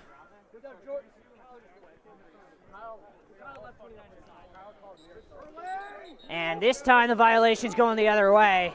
And you got to know that's going to make Mason Cone feel a lot better. And like we saw earlier in this game, Mason Cone is now going to bury his face-off guy. And it basically turns it into a 5-on-5 here, as the Tufts offense can operate with Mason Cone just sort of looking for these opportunities to set screens and get the opponent to, force the face-off guy to play some defense here. You can see him hunting the screen with Jack Boyden. Yep. And they're going to call for a moving screen there. Yeah, he just never set his feet and just sort of kept drifting to try to find it. Kurt Brun here looking for a ride, but can't find anything. Yeah, real good clear there from Farkas. Yeah, Farkas, the freshman, with the solo clear, moves it behind. Curtis, one-on-one. Yeah, and the coaching staff is furious here, and I think they have something to be angry about. Cone was trying to set that screen, but it was the defender that was pushing him out of a nice little goal there from Will Zink as he kind of goes a little wraparound, and Middlebury gets one back. Yeah, and just a solid individual performance there, getting around his defender, and tough shot there for Garzone. When attackmen are changing the planes with dives like that, it's hard to tell exactly where that ball is going to come out of the stick. You really just have to try to get your body in front of it, and yeah, just an unlucky break there with the turnover on one end leading right into a goal. Once again, Mason Cone out on the draw, and another face-off win by Middlebury as William Monroe probably been the best guy on the day for the Panthers. Wow, great trail check there. Curtis, Panagopoulos out to defend. Brendan Hickey now with the ball. Haven't seen a lot from him today, but the freshman now moving it behind. Very young team for this Panthers squad. A lot of first years getting a lot of run. Yeah, and we see it again. Middlebury using their substitutions with about half the shot clock left. It just forces them to... Save Garzone on a shot from Curtis. Yeah, forces them to play with guys that they're not used to on offense instead of subbing early. Ben Frizzoli, Boyden, thought about the shot. Pass inside, Frizzoli shoots, scores. And, Frizzoli just, the amount of trust that this Tufts offense has in their long stick middies to be offensive threats is, I think, what sets them apart from a lot of other teams. For most teams, when Frizzoli's in the middle of the field like that, you don't have to cover him because he's not a threat on the crease with that long pole, but when Jack Boyden could put it into those tight spaces and Frizzoli can finish in close, that's pretty tough to cover. Jumbos have responded to their lowest output of the season against Union, only scoring 14 by putting up 15 in about 40 minutes here against the Panthers. Yeah, and this Tufts team averaging over 22 goals a game is certainly on track for that today. Boyden skip pass, Del Cristo gonna shoot, gonna score. Come on. And you can see how much that means to him in the bench. This Tufts team, there was a little bit of momentum for Middlebury going into halftime, but it has swung right back into this Jumbo sideline. Hey, Niles, do you remember when we were talking about how the Jumbos were doing this kind of without Jack Boyden? Yes, sir. Jack Boyden, on the day, now has 9 points. And that's all it takes, right? A quiet first half, maybe you start to play not as tight on him, or maybe you slide a little bit slower, and all of a sudden, he just has this ability to distribute all across the field and find even long pulls like Ben Frizzoli on the crease. And a delay of game again on Middlebury. They got to be careful now as they're on the verge of getting sent to the box. Yep, and that's the second straight infraction. So next one will be a penalty, and like you said earlier, that's got to feel good for Mason Cone getting these back. Boyden behind the net. O'Neal wanted it. He's going to get subbed out. Tagliaferri and Frizzoli going to come in. And Tufts here has the man advantage because the faceoff guy got stuck Frizzoli subbing. Shot saved by Kern. He saw that way too easy for Frizzoli to beat him. Yeah, Hawthorne there just got caught in the substitution game trying to get to the sideline, and it forced Middlebury to play in that uneven set. Middlebury has numbers, but a great no-look interception by Joey Waldbaum. Skip pass ahead. Sam Frizzoli. Jumbos have 4-on-3. Brune. Low high, way too high, as that one sailed over the netting and into the softball field. Yeah, it looks like that one's going to make it all the way to third base on that far side. A shot wide there from Tommy Swank. And you can see this Tufts team starting to heat up a little bit, looking for these shots. They really want to put this game away now. Yeah, they do. Tagliaferri tried the pass, got it back. Gonna shoot, saved by Kern. He's gonna try and solo clear and does not. That pass is sailed. Can it be kept in? Yes, it can. Good play there by Will Spare. Yeah, and Kern now has double-digit saves in 6 games this year. And, you know, after a really tough first quarter, he's turned it up a lot more, but this Tufts team is starting to pelt him with shots. So pass in front. Good check there by Waldbaum. Wouldn't have counted anyway. He was in the crease. And now Tagliaferri going to try and make a solo run. Wow, that was something. Yeah, that check got a lot of stick, but Tagliaferri just too strong. Pass, shot, save as a ripper low-high from O'Neal off the Boynton feed was caught comfortably by Kern. Yeah, and it's about great check there. But it's been about 2 minutes here of this back and forth. Neither team looking to settle it down. Both teams content to just play this transition game. And I think if the beginning of this game is any indication, Tufts is more than happy to keep doing that. A great check there coming up from Jack Boyden, getting it back to, or excuse me, that was not Jack Boyden, that was Sam Sturm with that huge check to prevent that skip pass. Panagopoulos gonna try and solo clear and will. Gonna get doubled though, and that ball is gonna get taken. Ground ball, Middlebury going the other way. Thorndike tries to spin move, falls on the wet turf. Jumbo's gonna come away with that. Oh, I think they're gonna get Jumbo's for a slash. Yeah, and just a bang-bang play. It can really go both ways here because the player is on the ground with the ball still in his stick, which should be withholding. But if the referees felt like that ball had come out and a Tufts defender had hit him right afterwards, they might get somebody called for a slasher, and it looks like they did get Waldbaum. Yeah, Waldbaum shaking his head. He doesn't like the call, but Middlebury's man up unit. We get another chance here. Yeah, and with Waldbaum out, we see Greg Wells here onto the man down, playing that top center position. Has his work cut out for him against this Middlebury team, who's had a lot of success here today. And yeah, just a frustrating call, but, you know, Tufts, that's what happens when you sort of play that fast style, you know, bang-bang plays, anything can happen. Absolutely. Behind the net now, pass in front, Zink, save Garzone! And Garzone saved that with his bottom hand there. Another save, how on earth did he get that one? Ground ball bouncing around, pass down low. Thorndike tried to fast it in front, a reverse, and somehow Garzone got that one too. And Garzone has made 3 straight saves, none of which touched the head of his stick. Every single one was with his hands or with the shaft of his stick, and he has had an absolute sequence in between the pipes. Yeah, I gotta start checking the stat line for Garzone because it's getting up there. Yeah, and Tufts still has a couple seconds here left on this man down. The threat is certainly not over yet. Skip pass, lost the handle, did Zink. That one's picked up by Michael Ayers. Edelman tried, gets wiped out. Middlebury able to control. Pass down low to Zink. Against Garzone, he can try and go around the net. Yeah, and good recovery defense from Greg Wells there. He was the only defender left playing in that crease position, and in that one-on-one, he stayed strong, forcing the play behind the cage. Jumbo's back to full strength, low, high shot, save Garzone. His 17th on the day. And Garzone has seen just about every shot in this possession and has turned them all away. 4 straight saves for Connor Garzone. Yeah.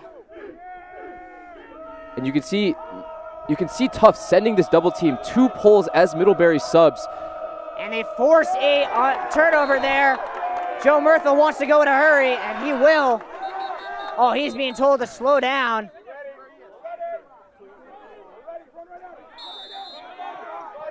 And a 5-yard violation on Middlebury, who then come.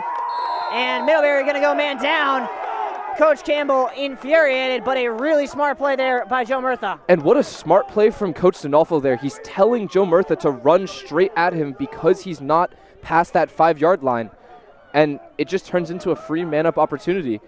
Really smart heads-up play there. Yeah, you want to get into what you cannot do against this Jumbo team. Number one on that list is mental mistakes. And that is the textbook definition of a mental mistake. Yeah, and Coach Campbell's still not happy about it, still giving it to him, but it is the right call. Jack Boyden will start the man up for the Jumbos. Yeah, and this Tufts man up team has had a lot of success, has not had a lot of success this year, but looking to turn it around here. Christmas on it. Tommy Swanks wide to Kurt Brune. Christmas thought about the shot, lost it. Ground ball being fought for. About 6 people on that. Middlebury comes away with it. And then Christmas gets tripped up. Middlebury going to try and clear. Jumbo's not going to let it happen. And a great play by Christmas to knock that one back. Middlebury will corral it and successfully clear off the man down. And Middlebury needs to keep an eye on the shot clock here. Not a lot of time left for them to get it into the box, but they do. A great dodge, shot low, high, scores. A beautiful finish there. And a flag on the back end. What a play by Farkas there. The freshman kept that stick in the same hand with the face dodge past the pole, and then as he's diving forward, dumps it in. I think they got a defender for a trip there.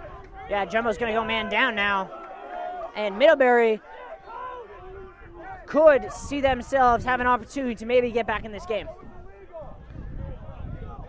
Coach Dinolfo asking for the call. Don't think he's going to like the answer that he gets, and he doesn't. I think he was arguing that the foul occurred before the goal. Yeah, I think that's right, because if the foul occurred before, then it gets wiped off by the goal, but instead if they call it that the trip or whatever the call was happened after the goal, then now rather than a face-off, it is just Middlebury ball at the center of the field with man up for 1 minute with Joe Murtha in the box. Yeah, and that's not someone you really want in the box for a man down situation. No, instead they have Sam Sturm in there playing that crease position. Skip pass, Forbes. Good ball movement. Zink wanted it, didn't get it. Skip pass to Zink, scores. Yeah, great job there by Zink. Sam Sturm just got a little bit lost when that ball moved behind GLE, and Zink with the uncontested shot in the middle of the field. Zink has been really efficient this year. On the shots that he's taken, he's scored on more than 80% of them and continues to add to that tally.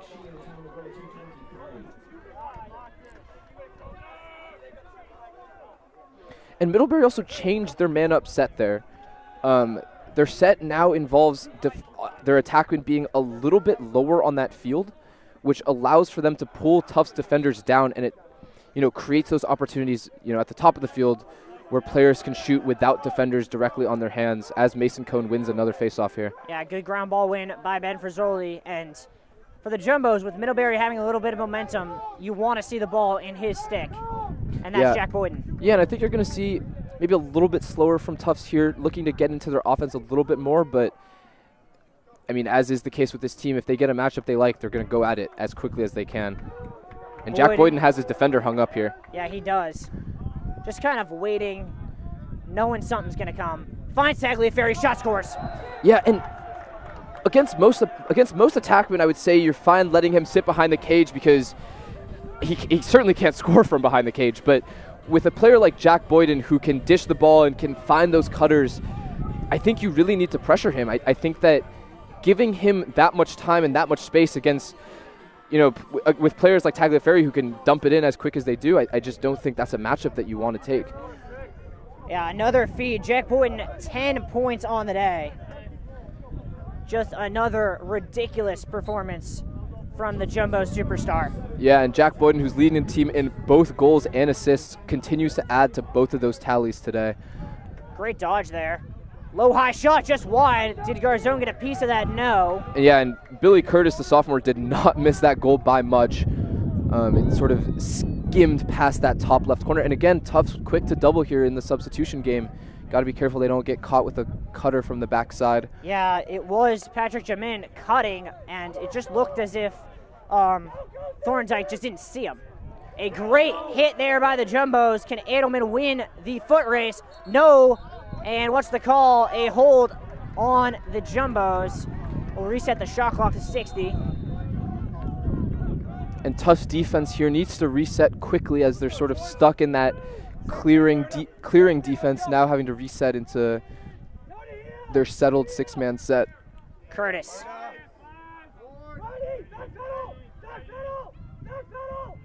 On the X, final minute, third period. Pass inside, ground ball bouncing around, and Middlebury comes away with it. Yeah, and great check by Waldbaum there. The pass got through, but no shot was able to be taken because Waldbaum was right there on his top hand. Low to high save there on a shot from Conley by Garzone. Yeah, Conley tried to go for that fadeaway bouncer, trying to put that into an upper part of the goal, but just couldn't put it on the cage. Driving hard is Thorndike. Tries to go around, save Garzone. And Garzone here, running from his attackman, is able to move the ball to Edelman, and Tufts sets up the clear. Jumbo's got to go quickly here. Only 15 to go in the period. Edelman calling out a play.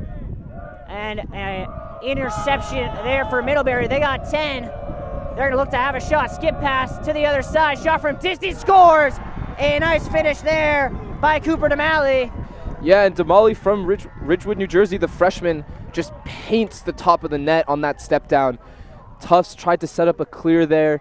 Edelman unable to connect with Swank in the center of the field and leads into a transition goal. And, I mean, Riley, don't blink, but this lead is not as comfortable as it felt about 10 minutes ago. No, and it's crazy to say it, but for the first time all year, the Jumbo starters might actually have to play the majority of the fourth quarter.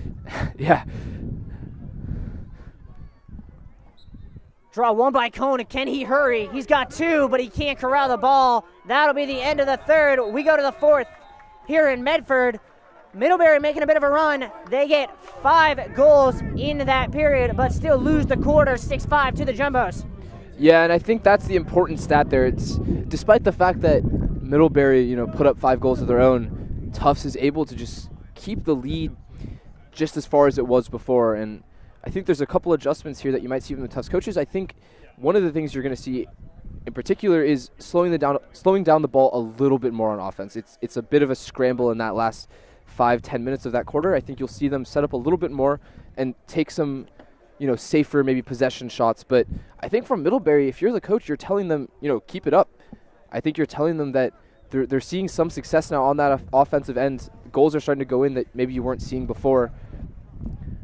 Yeah, they're doing a better job just finding the corners, and it really comes with getting those hands-free shots. They were not getting any of those looks in the first half. Yeah, absolutely not. And when those types of goals start to go as the Tufts defense, you're starting to have to slide a little bit earlier. You're starting to have to press up on those big midfielders a little bit faster, get on those hands a little bit sooner, and that opens up a lot of opportunities for these attackmen down low. I think you've seen success from players like William Ryan turning the corner on GLE and sort of dumping it in low against Garzone. I think you can expect them to go back to a lot more of that in the second half. Yeah, Jumbo's defense just needs to tighten up a little bit, see this one out. And, I mean, we, for what feels like the umpteenth game in a row, are on record watch as Jack Boyden 3 points away from tying the program single-game record. And back at the X here is Mason Cone, and I think after Salcedo switched, was alternating with him for a little bit there, I think they've gone back to this Cone usage at the X, and he's had a lot of success. And naturally, as I say that, William Monroe wins it forward.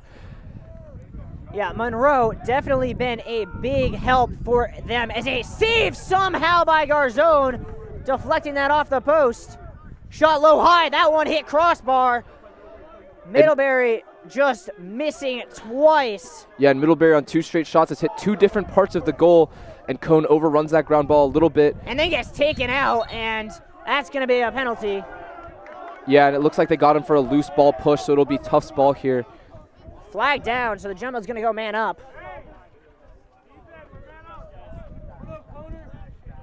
Called him for a slash, so it'll be a 1-minute man-up opportunity here for Tufts. We'll see what they can make of it here. The wind definitely picking up here on Bello. And things you love to see is Joe Murtha playing both man down and man up because, he's just that guy. Eddinghausen getting some run on this first man up unit here. Christmas.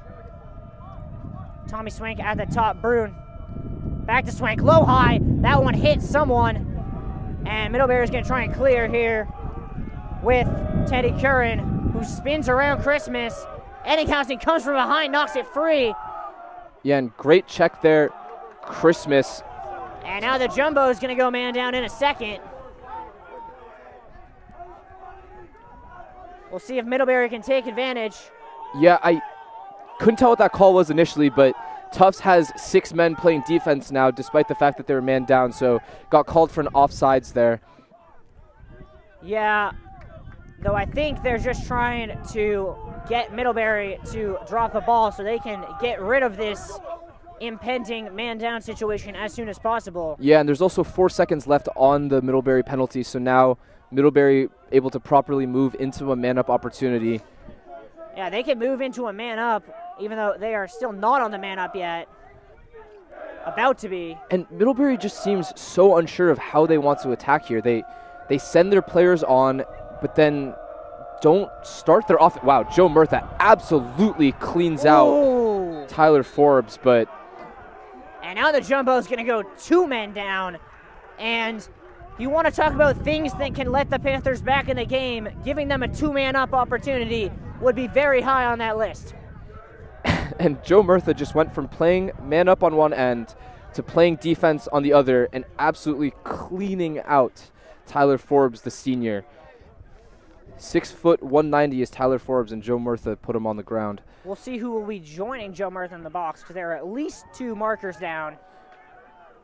Yeah, and it looks like the referees are discussing here. Tufts still does have 5 men on the field.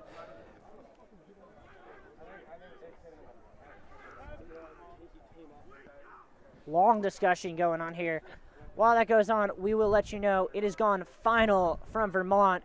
The number 1 ranked Panthers able to hold on and defeat the Jumbos 16-9, giving the Jumbos their 2nd loss of the season. They'll be back here on Wednesday on JumboCast against MIT. Yeah, and a frustrating loss, but you know it's a solid Middlebury team. I think you can take a lot out of a loss like that against such a good program and be ready to reattack on Wednesday against MIT. And it looks like they do get a 2nd penalty for offsides.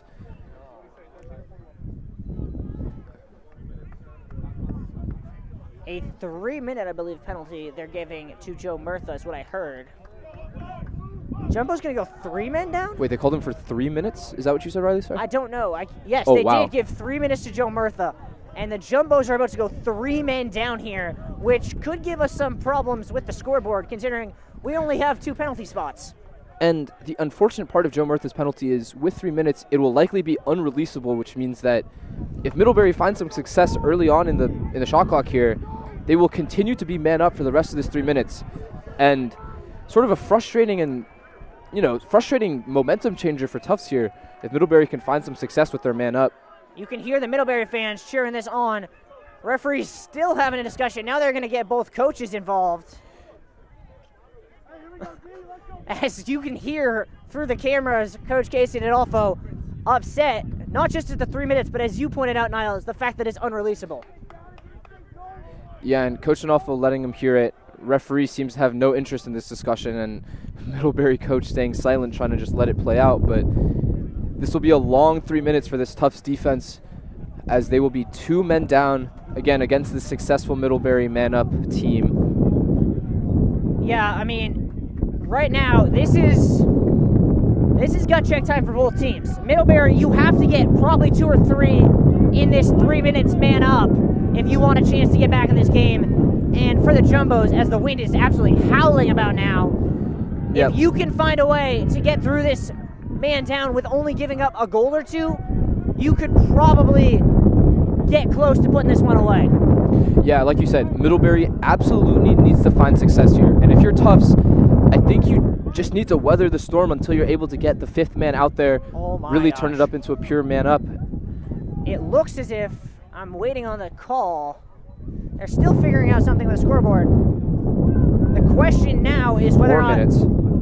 4 minutes for Joe Murtha, as he got 2 penalties, a 1-minute releasable, which is then superseded by the 3-minute unreleasable. So he is stuck in the box for at least 3 minutes. Yeah, that's correct, Riley, and that that just made an unfortunate situation even more uncomfortable for this Jumbo's D, but great chance for this defense to show Middlebury what they're made of here for at least the next 50 seconds as they're 2 men down. You can see Tufts in this rotating box. It's a long way to run for these low holes. safeguard zone. And then a loose ball bouncing around, shot, and in the back of the net there from William Ryan, his 4th on the day.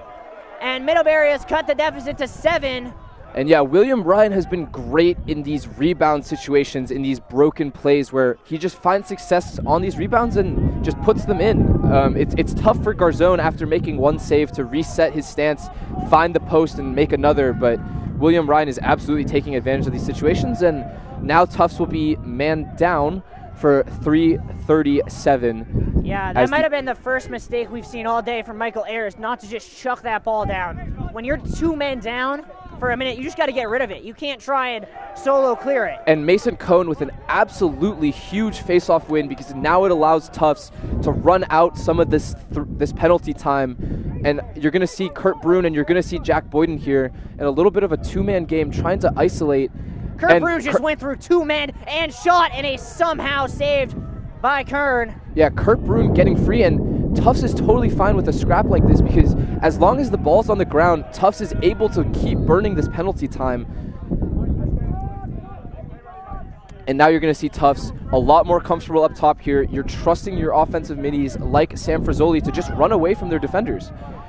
Coach Adolfo is telling him, just run. Yeah, it looks like the Middlebury defense playing a little bit of capture the flag with Sam Frazzoli right now. Yeah, and you can see up top here, Muldoon is just face guarding Tagliaferri. And now this is trouble. Sam Frazzoli has the shorty on him, and Tufts is exactly where they want. They have the ball in the sticks of the 2 people who have short stick defenders on them. Tufts is more than happy to just keep running away here for the rest of the shot clock. Triple coming on Swank. He gets it to Tagliaferri. And great bounce pass there from Tommy Swank. Stick was in the passing lane, and he just dumps it off like a bounce pass. We'll see if the Jumbos even look to get a shot here. They got 10 on the possession clock. Unlikely, Riley. I think what we'll see here is one dodge and a shot on goal and hope it hits something. Shot is over the net. Who's going to win the race? It'll go to Middlebury, but a very good job by the Jumbos clearing almost a minute and a half off the penalty. Yeah, and just a heads-up play there.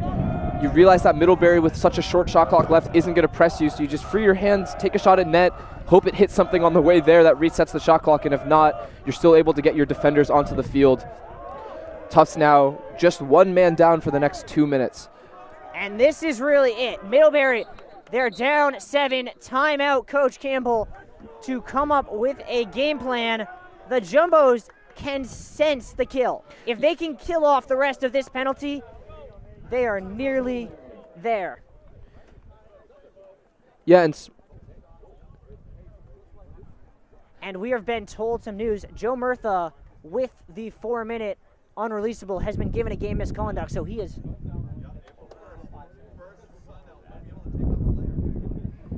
done for the day.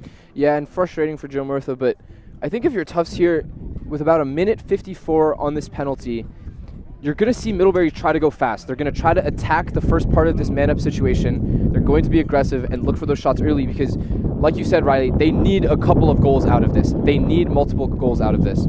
So you're going to see them be aggressive early, and then I think once you see that they've sort of settled in, they've taken a couple shots, you're going to see them slow it down a little bit and look for those smarter opportunities, really trying to scrape back into this game. 17-10, I mean, obviously Mason Cohn has turned it around and has had some success at the X, but this game is certainly still a bit uncomfortable for this Tufts team. Yeah, and I mean, especially what we've seen a couple of times today in man-down situations for the Jumbos is forcing a risky pass from the Panthers, picking it off, and then looking to go the other way. And nothing would be more of a game clincher than if they were able to turn this man-down unit into a goal. Yeah, and and as the Middlebury team, that just rips the rug right under you. You're in this man-up situation. You think that this is the perfect time for you to capitalize. And despite the fact Joe Murtha has his helmet off, you can still see him on this sideline with his teammates, being encouraging, being the senior leader that he is, getting his guys into it. And, I mean, that's what you love to see from a leader on your team. Doesn't matter if you're playing or not, but getting your guys into it, that's about as much as you can ask for here. Sheehan.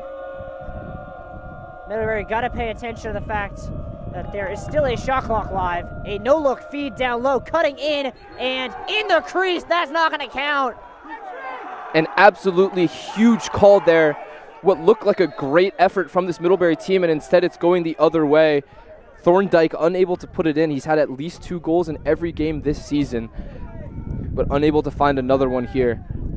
We'll see what the Jumbos can do with the clear. Garzone going to do it himself. Is he going to shoot it? Wow, Garzone all the way in, a skip pass just over the stick of Walbaum, who then gets laid out. Yeah, and Garzone needs to hustle back here. Middlebury trying to make something of it, but unable to. Jumbos win the ball. They got to keep her out of net if they hurry. And Jack Boyden here with the ball, looking to settle a little bit here. There's still about a minute left in this penalty, so Tufts not out of the woods quite yet, but Tagliaferri with the short stick on him, happy to just hang out in the upper half of this field. The double is going to come on Tagliaferri, but he's just going to run for the corners. Yeah, and Tagliaferri just too fast, just running his way out of a double team, and he might just go onto the net. Tagliaferri all the way, saved by Kern. He gets laid out, and there's going to be a lot of penalty minutes here. And I think you're going to see, yeah, some concern here. Tagliaferri took a high hit late, and we just hope he's okay. We are going to take a momentary break while they attend to Charlie Tagliaferri, and we will be back momentarily. Henry, cut the mics.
Welcome back to Bello, as going to the box for the Panthers is Billy Dabensky for 2 minutes, locked in for a body check to the face of Charlie Tagliaferri. Yeah, and just glad to see Tagliaferri is able to walk off the field on his own, hoping he's okay. But Tufts here will now be even 5-on-5 for the next 30 seconds, and then we'll be man up for the rest of it. So Tufts is going to be aggressive here. They love these 5-on-5 sets. A lot more space for your players to attack these short stick matchups, and a lot more space for Boyden and Brune on the back end to free up their hands for a shot. Eddinghausen behind the net, circling around. Yeah, and Eddinghausen has the short stick matchup right now. Spin move, had Christmas, instead to the top, Swank low high, sails that one into the field hockey field. Yeah, and Swank loves to shoot from up top there, and is a real threat from that spot as well. So Tufts team more than happy to take that shot. Jumbos release Callum Wood, and now they will be up for the next minute and a half. Yep, and Tufts will settle right in here, back into their man up. See Kevin Christmas here at the top. Wood able to save that loose pass from Christmas, who gets it back. And it shows you just how much respect they have for Jack Boyden. He is behind the net with the short stick on him, on man down. Brune fakes the shot around one, shot low, saved by Kern, who has really had a great second half performance. Yeah, Kern has really come alive here, keeping this Middlebury defense in it. What's the call, I believe? Did you get that call? I did not. No, I think they might have called him for in and out of the crease. I can't be sure what I saw there, but regardless, Tufts has the ball back here. Lucky break, 50 seconds left on this man up. It's rare to think about a game where there has been 27 goals and think that it is very possible that the best player on each shot has been the goalies, but that could be the case, as the two goalies have a combined 31 saves. Yeah, and I mean, it's been Garzone on one end with 4 straight saves on that one possession, and you know, Kern on this end really keeping this defense in it. He's seen a lot of shot volume in the second half of this game and has stood strong between the pipes. Down low, Callum Wood coming off the GLE. 20 left on the man up. Swank, skip pass, Brune. Down low, extra pass. Ettinghausen gets railed. Still gets through, and the Jumbo's going to go up 2. Coach Campbell incensed, but that one looks pretty clear from here. Yeah, and, you know, I think you'll argue, if you're a Middlebury fan, that, you know, as he's making that dodge, he's ducking a little bit, and he might drop his head, but, I mean, there's pretty clear and obvious contact to the head area there, so I think you're going to see 1 or 2 minutes here unreleasable. And this Tufts team, I mean, they're more than happy. 7 minutes left in this fourth quarter. 7-goal lead. I think this is exactly where you want to be if you're the Jumbos. Yeah, sun is coming out here on Bello, and that's kind of a representation of how the Jumbos are feeling.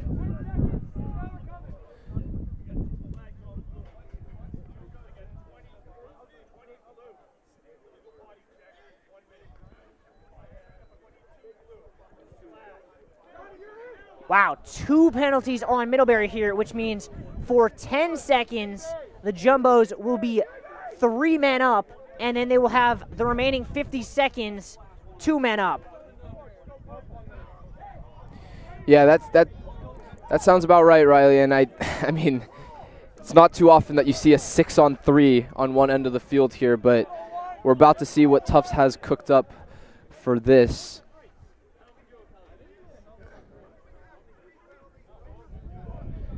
Actually, correction here. They have 3 men in the box, but 4 players on the field. That is interesting. I wonder if they're going to get hit with too many men in a second. I think they're waiting for the referee to explain the situation. Yeah, now you see assistant coach here waving off a pole.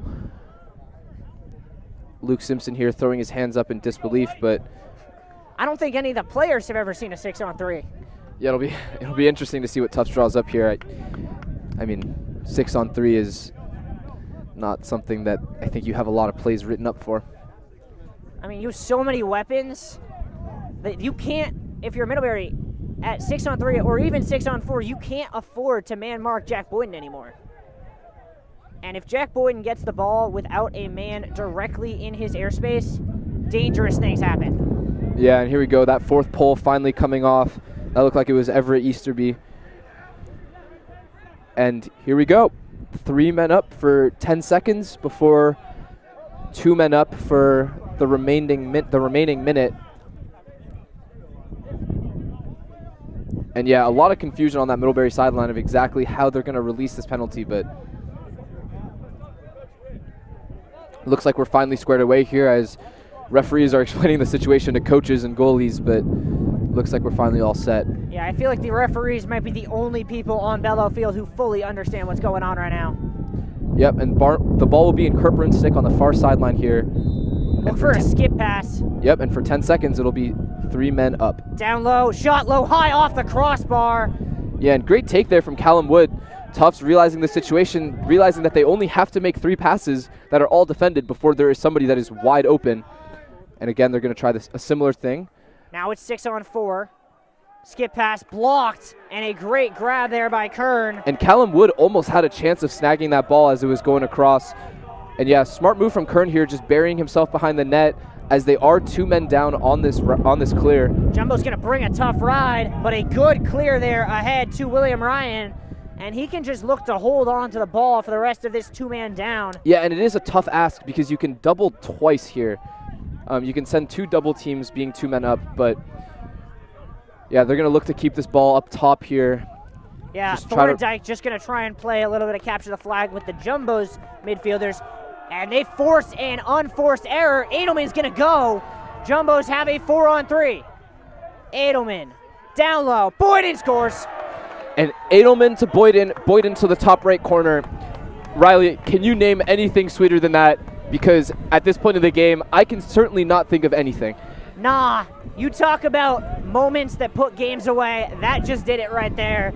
Jumbos go from what was a very dangerous situation, only up 7, and in a 3.5-minute man down because of Joey Murtha's game misconduct, to up 8, 6.5 to go, and all smiles here on Bello. Yeah, and it certainly helps here that Mason Cone has been absolutely scorching in the second half. Moving the ball across the field there to Ben Frisoli.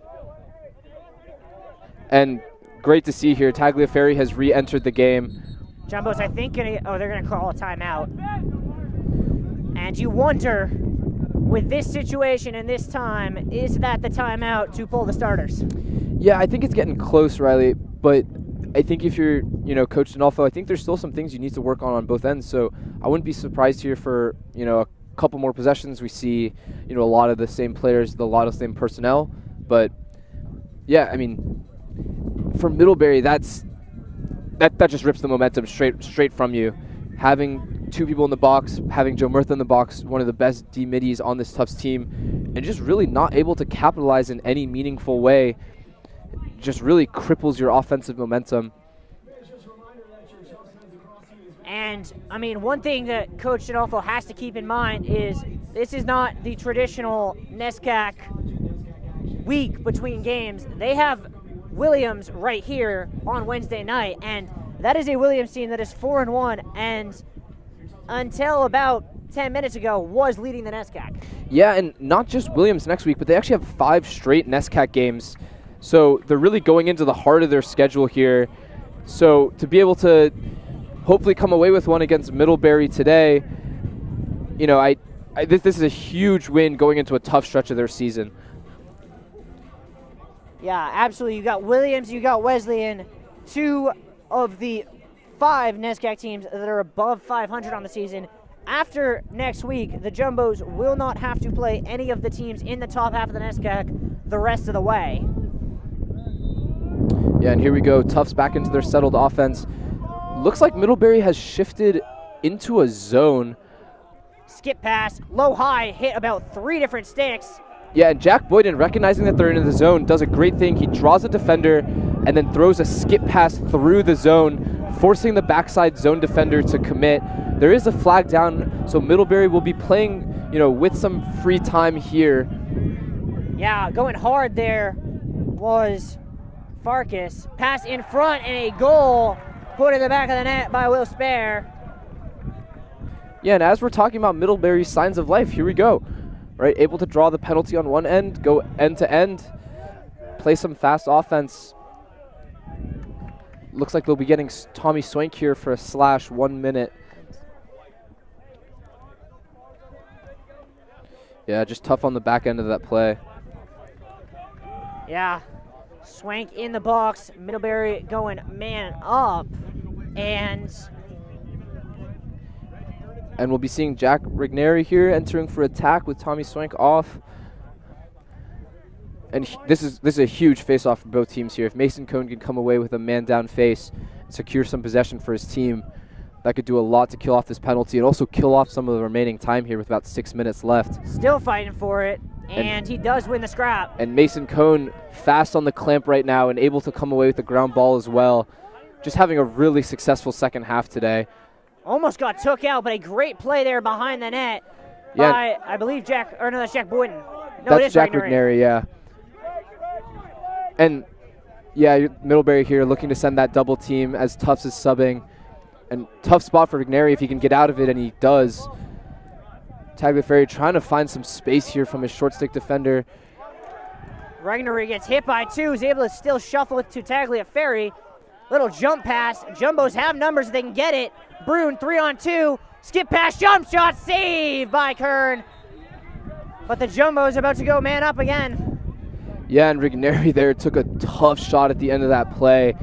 There was about 4 Middlebury defenders at the top part of this field against just 2 players on the Tufts side, but able to draw the penalty. And here we go again. Tufts going into this man-up situation. I want to know what the NESCAC record is for penalty minutes in a quarter, because we've got to get getting close. Yeah, certainly a lot of stoppages in this fourth quarter. It will be Teddy Curran going to the box for a minute for the Panthers. Jumbos will be at 5-on-5 for 14 seconds and then have about 45 seconds with the man up. And you'll see here, Kevin Christmas has the pull and Jack Boyden has the short stick trying to set the screen, trying to get Christmas. Oh, a moving screen on Boyden. And Coach D'Onofrio is absolutely furious because it was the same call on the other end of the field earlier where as the Tufts player tries to set his feet for the screen, the Middlebury defender is running straight into him, which certainly makes it look like it's a moving screen, but it's tough to say if that's really what's happening on the field. Jumbo's with a tough ride, but a good clear there by Middlebury. Nicely done by Finn Muldoon. And Middlebury looked like they were going to move it quickly there, but then realizing that they're man down, and now Tufts has been caught offsides. Not only are they offsides, they're offsides twice with 8 defenders in one side of the field right now. At this point, you just want to kind of make them take as long as possible, because every second with 4.5 to go is a second closer to the final whistle. You're seeing Tufts send triple teams, and that's what you can do when you have 8 players on one side of the field, but finally the ball hits the deck, so. Jumbo's going to go man down again. And with 4 minutes here, as Middlebury, I mean, the time is now. You don't have time to waste on this possession. You need to be aggressive. You need to take shots early in the shot clock. What they were doing earlier in this game, where they were using 40 seconds early on, trying to make subs, trying to set up plays, that just doesn't work in this part of the game anymore.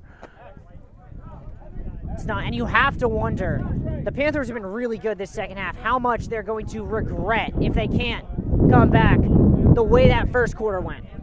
Yeah, and I bet in some ways it was Middlebury's way of trying to slow the game down against a tough Tufts team in transition. Really, eating up shot clock, making shots late in the possession. But like you said, in a game like this where you need those goals back. A big 30 seconds for the Jumbos, as Coach Adolfo just got told Jumbo's going to be down 2 men as both Brune and Del Cristo get hit with too many men, or excuse me, with offsides. And this is it.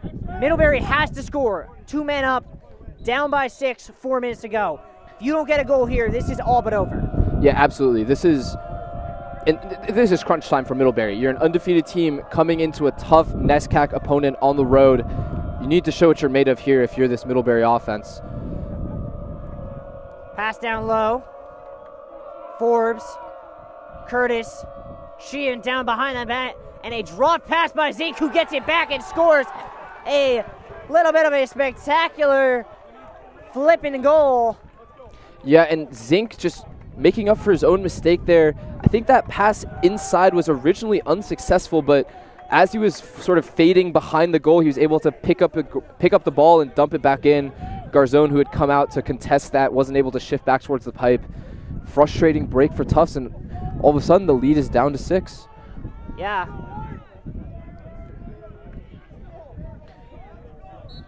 And big win by Mason Cone. And Cone is all over this whistle right now. He all could go all the way, and he does. Just what the Jumbos needed. Mason Cone puts the dagger in the hearts of the Panthers. And Mason Cone, once he's all over that whistle like he is right now, he's able to win it forward, and he's able to be aggressive. And when you have players like Jack Boyden, the point man on defense cannot slide, because if you leave Jack Boyden open at the top, you are toast. So you are trusting your goalie against Mason Cone, and Mason Cone, running full speed down the alley, will score every single time. Long skirmish here on the X, and still being fought for. And finally, Cam Del Cristo comes away with it, and the Jumbos have numbers. Del Cristo, Boyden, extra pass. Swank just going to hold on to it. Yeah, and smart from Tommy Swank there. They had the 4-on-3 briefly, but Middlebury did a good job recovering, so just let your guys sub in, and there's only 3 minutes here, so if you're able to take off a full minute with the shot clock, you're in a comfortable spot here with a 7-goal lead. Boyden, one-on-one there up against Dubensky. Yeah, and Sam Frasoli has the short stick matchup up top now, so he has the green light and will do so. Behind the net, that is Lewis Timmons. That pass deflected, Timmons able to corral it and get it to Boyden at the point. And Boyden with the short stick matchup as well, drives Boyden inside. Just drives through all the way and gets nailed. Yeah, and it's a crease violation at the end there. Kearns ends up with the ball in his stick regardless, but Middlebury has no time to waste here if they want a chance at this game. They need to be aggressive.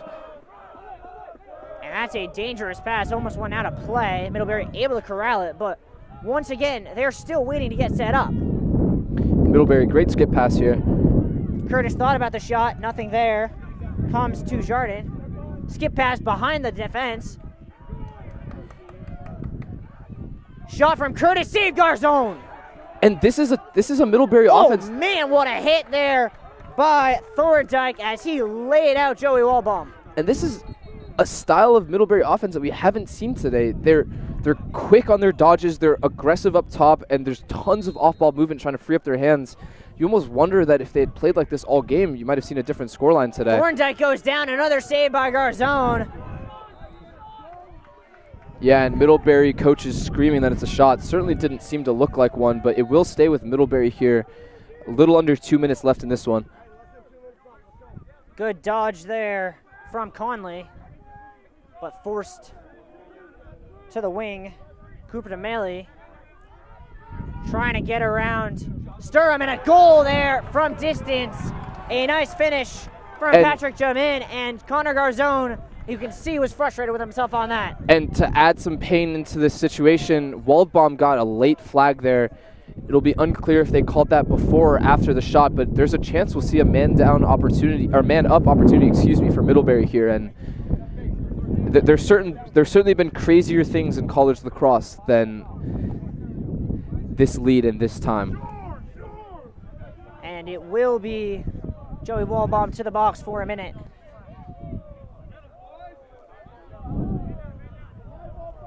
And more important even than the fact that Joey Walbaum is in the box is the fact that that'll mean that Middlebury will start right with possession. And the way Mason Cone has been going, the Jumbos had a very good chance at winning that draw and just being able to hold on to the rest of this game. Yeah, so what it looks like they're calling here is they're calling him for a slash that occurred after the goal was scored. So it's a dead ball penalty, and like you said, Riley, no face-off. So Middlebury will start with the ball up top, man up for a minute with about a minute 40 left in this one. And if they ever needed a quick goal, now would be the time. Yeah, I mean, it looks like they do have all their substitutions done. They're not going to try and sub on the fly in this man up, which is good because they don't have time to. Curtis with the ball up top here. Over to Forbes, back to Curtis. And really every second is a second wasted right now for the Panthers. Yeah, they really just don't have time for a two-man game behind. They need to keep the ball up top where there's a threat to score. They're looking for that skip pass, goes through. Little dodge there by Forbes. Curtis at the top. Shot from distance, scored by Sheehan. He beats Garzone high, and the deficit is now 5. Waldbaum will be released, and with a minute 15 to go, Mason Cone just has to really win this draw to put this one away. Yeah, and if you're Coach D'Onofrio here, I mean, you're seeing substitutions go on attack. I think you just don't want to risk something, some sort of freak play at the end of this one. Trusting Mason Cone to win it and move it into some young hands on the side of the field, some fresh legs, and run the clock out here. Still being fought for. Cone goes down. We'll see what the call is. And Middlebury comes away with a great dodge there by J.D. Farkas in a hurry. Curtis wants the shot. Double coming. Shoots. Scores. And hold on. This one is not quite over. Yeah, and under a minute now, 4 goals. I mean, Riley, we blinked and a 7-goal lead turned into 4, and it feels like no time has come off this clock. Still the young legs stay on the offensive side of the field for Tufts here. Looks like we have Callum Wood, Garrett Kelly, Eddinghausen on that far sideline. And D'Onofrio has a lot of trust in his younger players as they stay on here. Mason Cone just unlucky in the last couple. They've been some 50-50 ground balls. And a good job just getting that one pinned to the ground, and Jumbo's more than content to just leave it there. Yeah, and you can see Mason Cone here. This 50-50 tie-up is exactly what this Tufts team needs. It puts the ball on the ground, it keeps the clock running, and Mason Cone comes out on top. Just too strong in a 50-50 like that. Mason Cone just going to head for the corner as the Jumbos look just to control the ball. Ground ball picked up by O'Neill, bouncing around. Middlebury comes away with it with Teddy Curran. Jumbos get it back, and then blown up was Michael Ayers. A lot of contact, a lot of spin moves, a lot of chaos. Ball still bouncing around. 10 seconds to go. Down goes Garrett Kelly, and that should just about do it with 15 seconds to go. And yeah, great job from Kelly there. It seemed like he had every Middlebury defender on him and was able to run to space and ultimately draw the penalty. And Eddinghausen just going to hold on to the ball. The Jumbos get their 6th ranked win on the season and break the undefeated season of the Middlebury Panthers.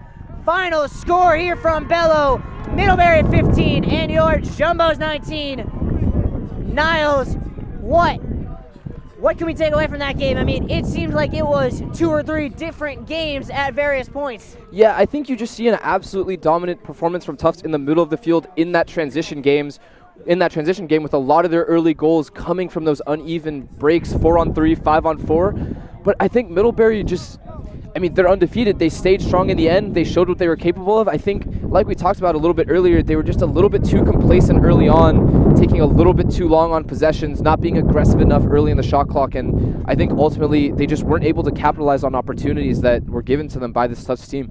We're going to take a short break. We'll be back in a couple of minutes with a post-game interview.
Welcome back to Bellow Field. I'm here post-game with Jack Boyden. Jack, a phenomenal performance, 11 points on the day. What is the mentality going into now 5 straight NESCAC games and then, of course, the NESCAC tournament? I think for us, it's just getting a little bit better every day. We talk about it a lot, just stacking days, and I think if we can do that, we're going to put ourselves in a really good position in May. Yeah, obviously a big week for you guys as a team. You had the huge event the other day with the team impact signing. How much motivation did that give you guys today to come out, have such a great performance? I think it was huge. It was a great team bonding experience. Having Dermot in the film room with the signing, and then having him out here today was great. I think it's great for team morale. We love having him around. So whenever we have him around, it's unbelievable. And obviously, yesterday we got the news that you were added to the watch list for the Tewaaraton. Something that should have been done the first time. But what does that give you in terms of inspiration, knowing that you get so much media recognition, knowing that you're thought of so highly? I mean, it's definitely cool, but I think I'm just trying to, like we said, get a little bit better every day, and really just put ourselves in position to win in May. I think all that stuff doesn't really matter if you can't get the job done. So. One last question before I let you go. Should you guys be #1 ahead of Christopher Newport after this win? Now for us to decide. I think the only thing for us is being #1 at the end of the season. So. All right, thank you so much. Awesome. Have a great game. Thank you all for tuning in. Have a great night.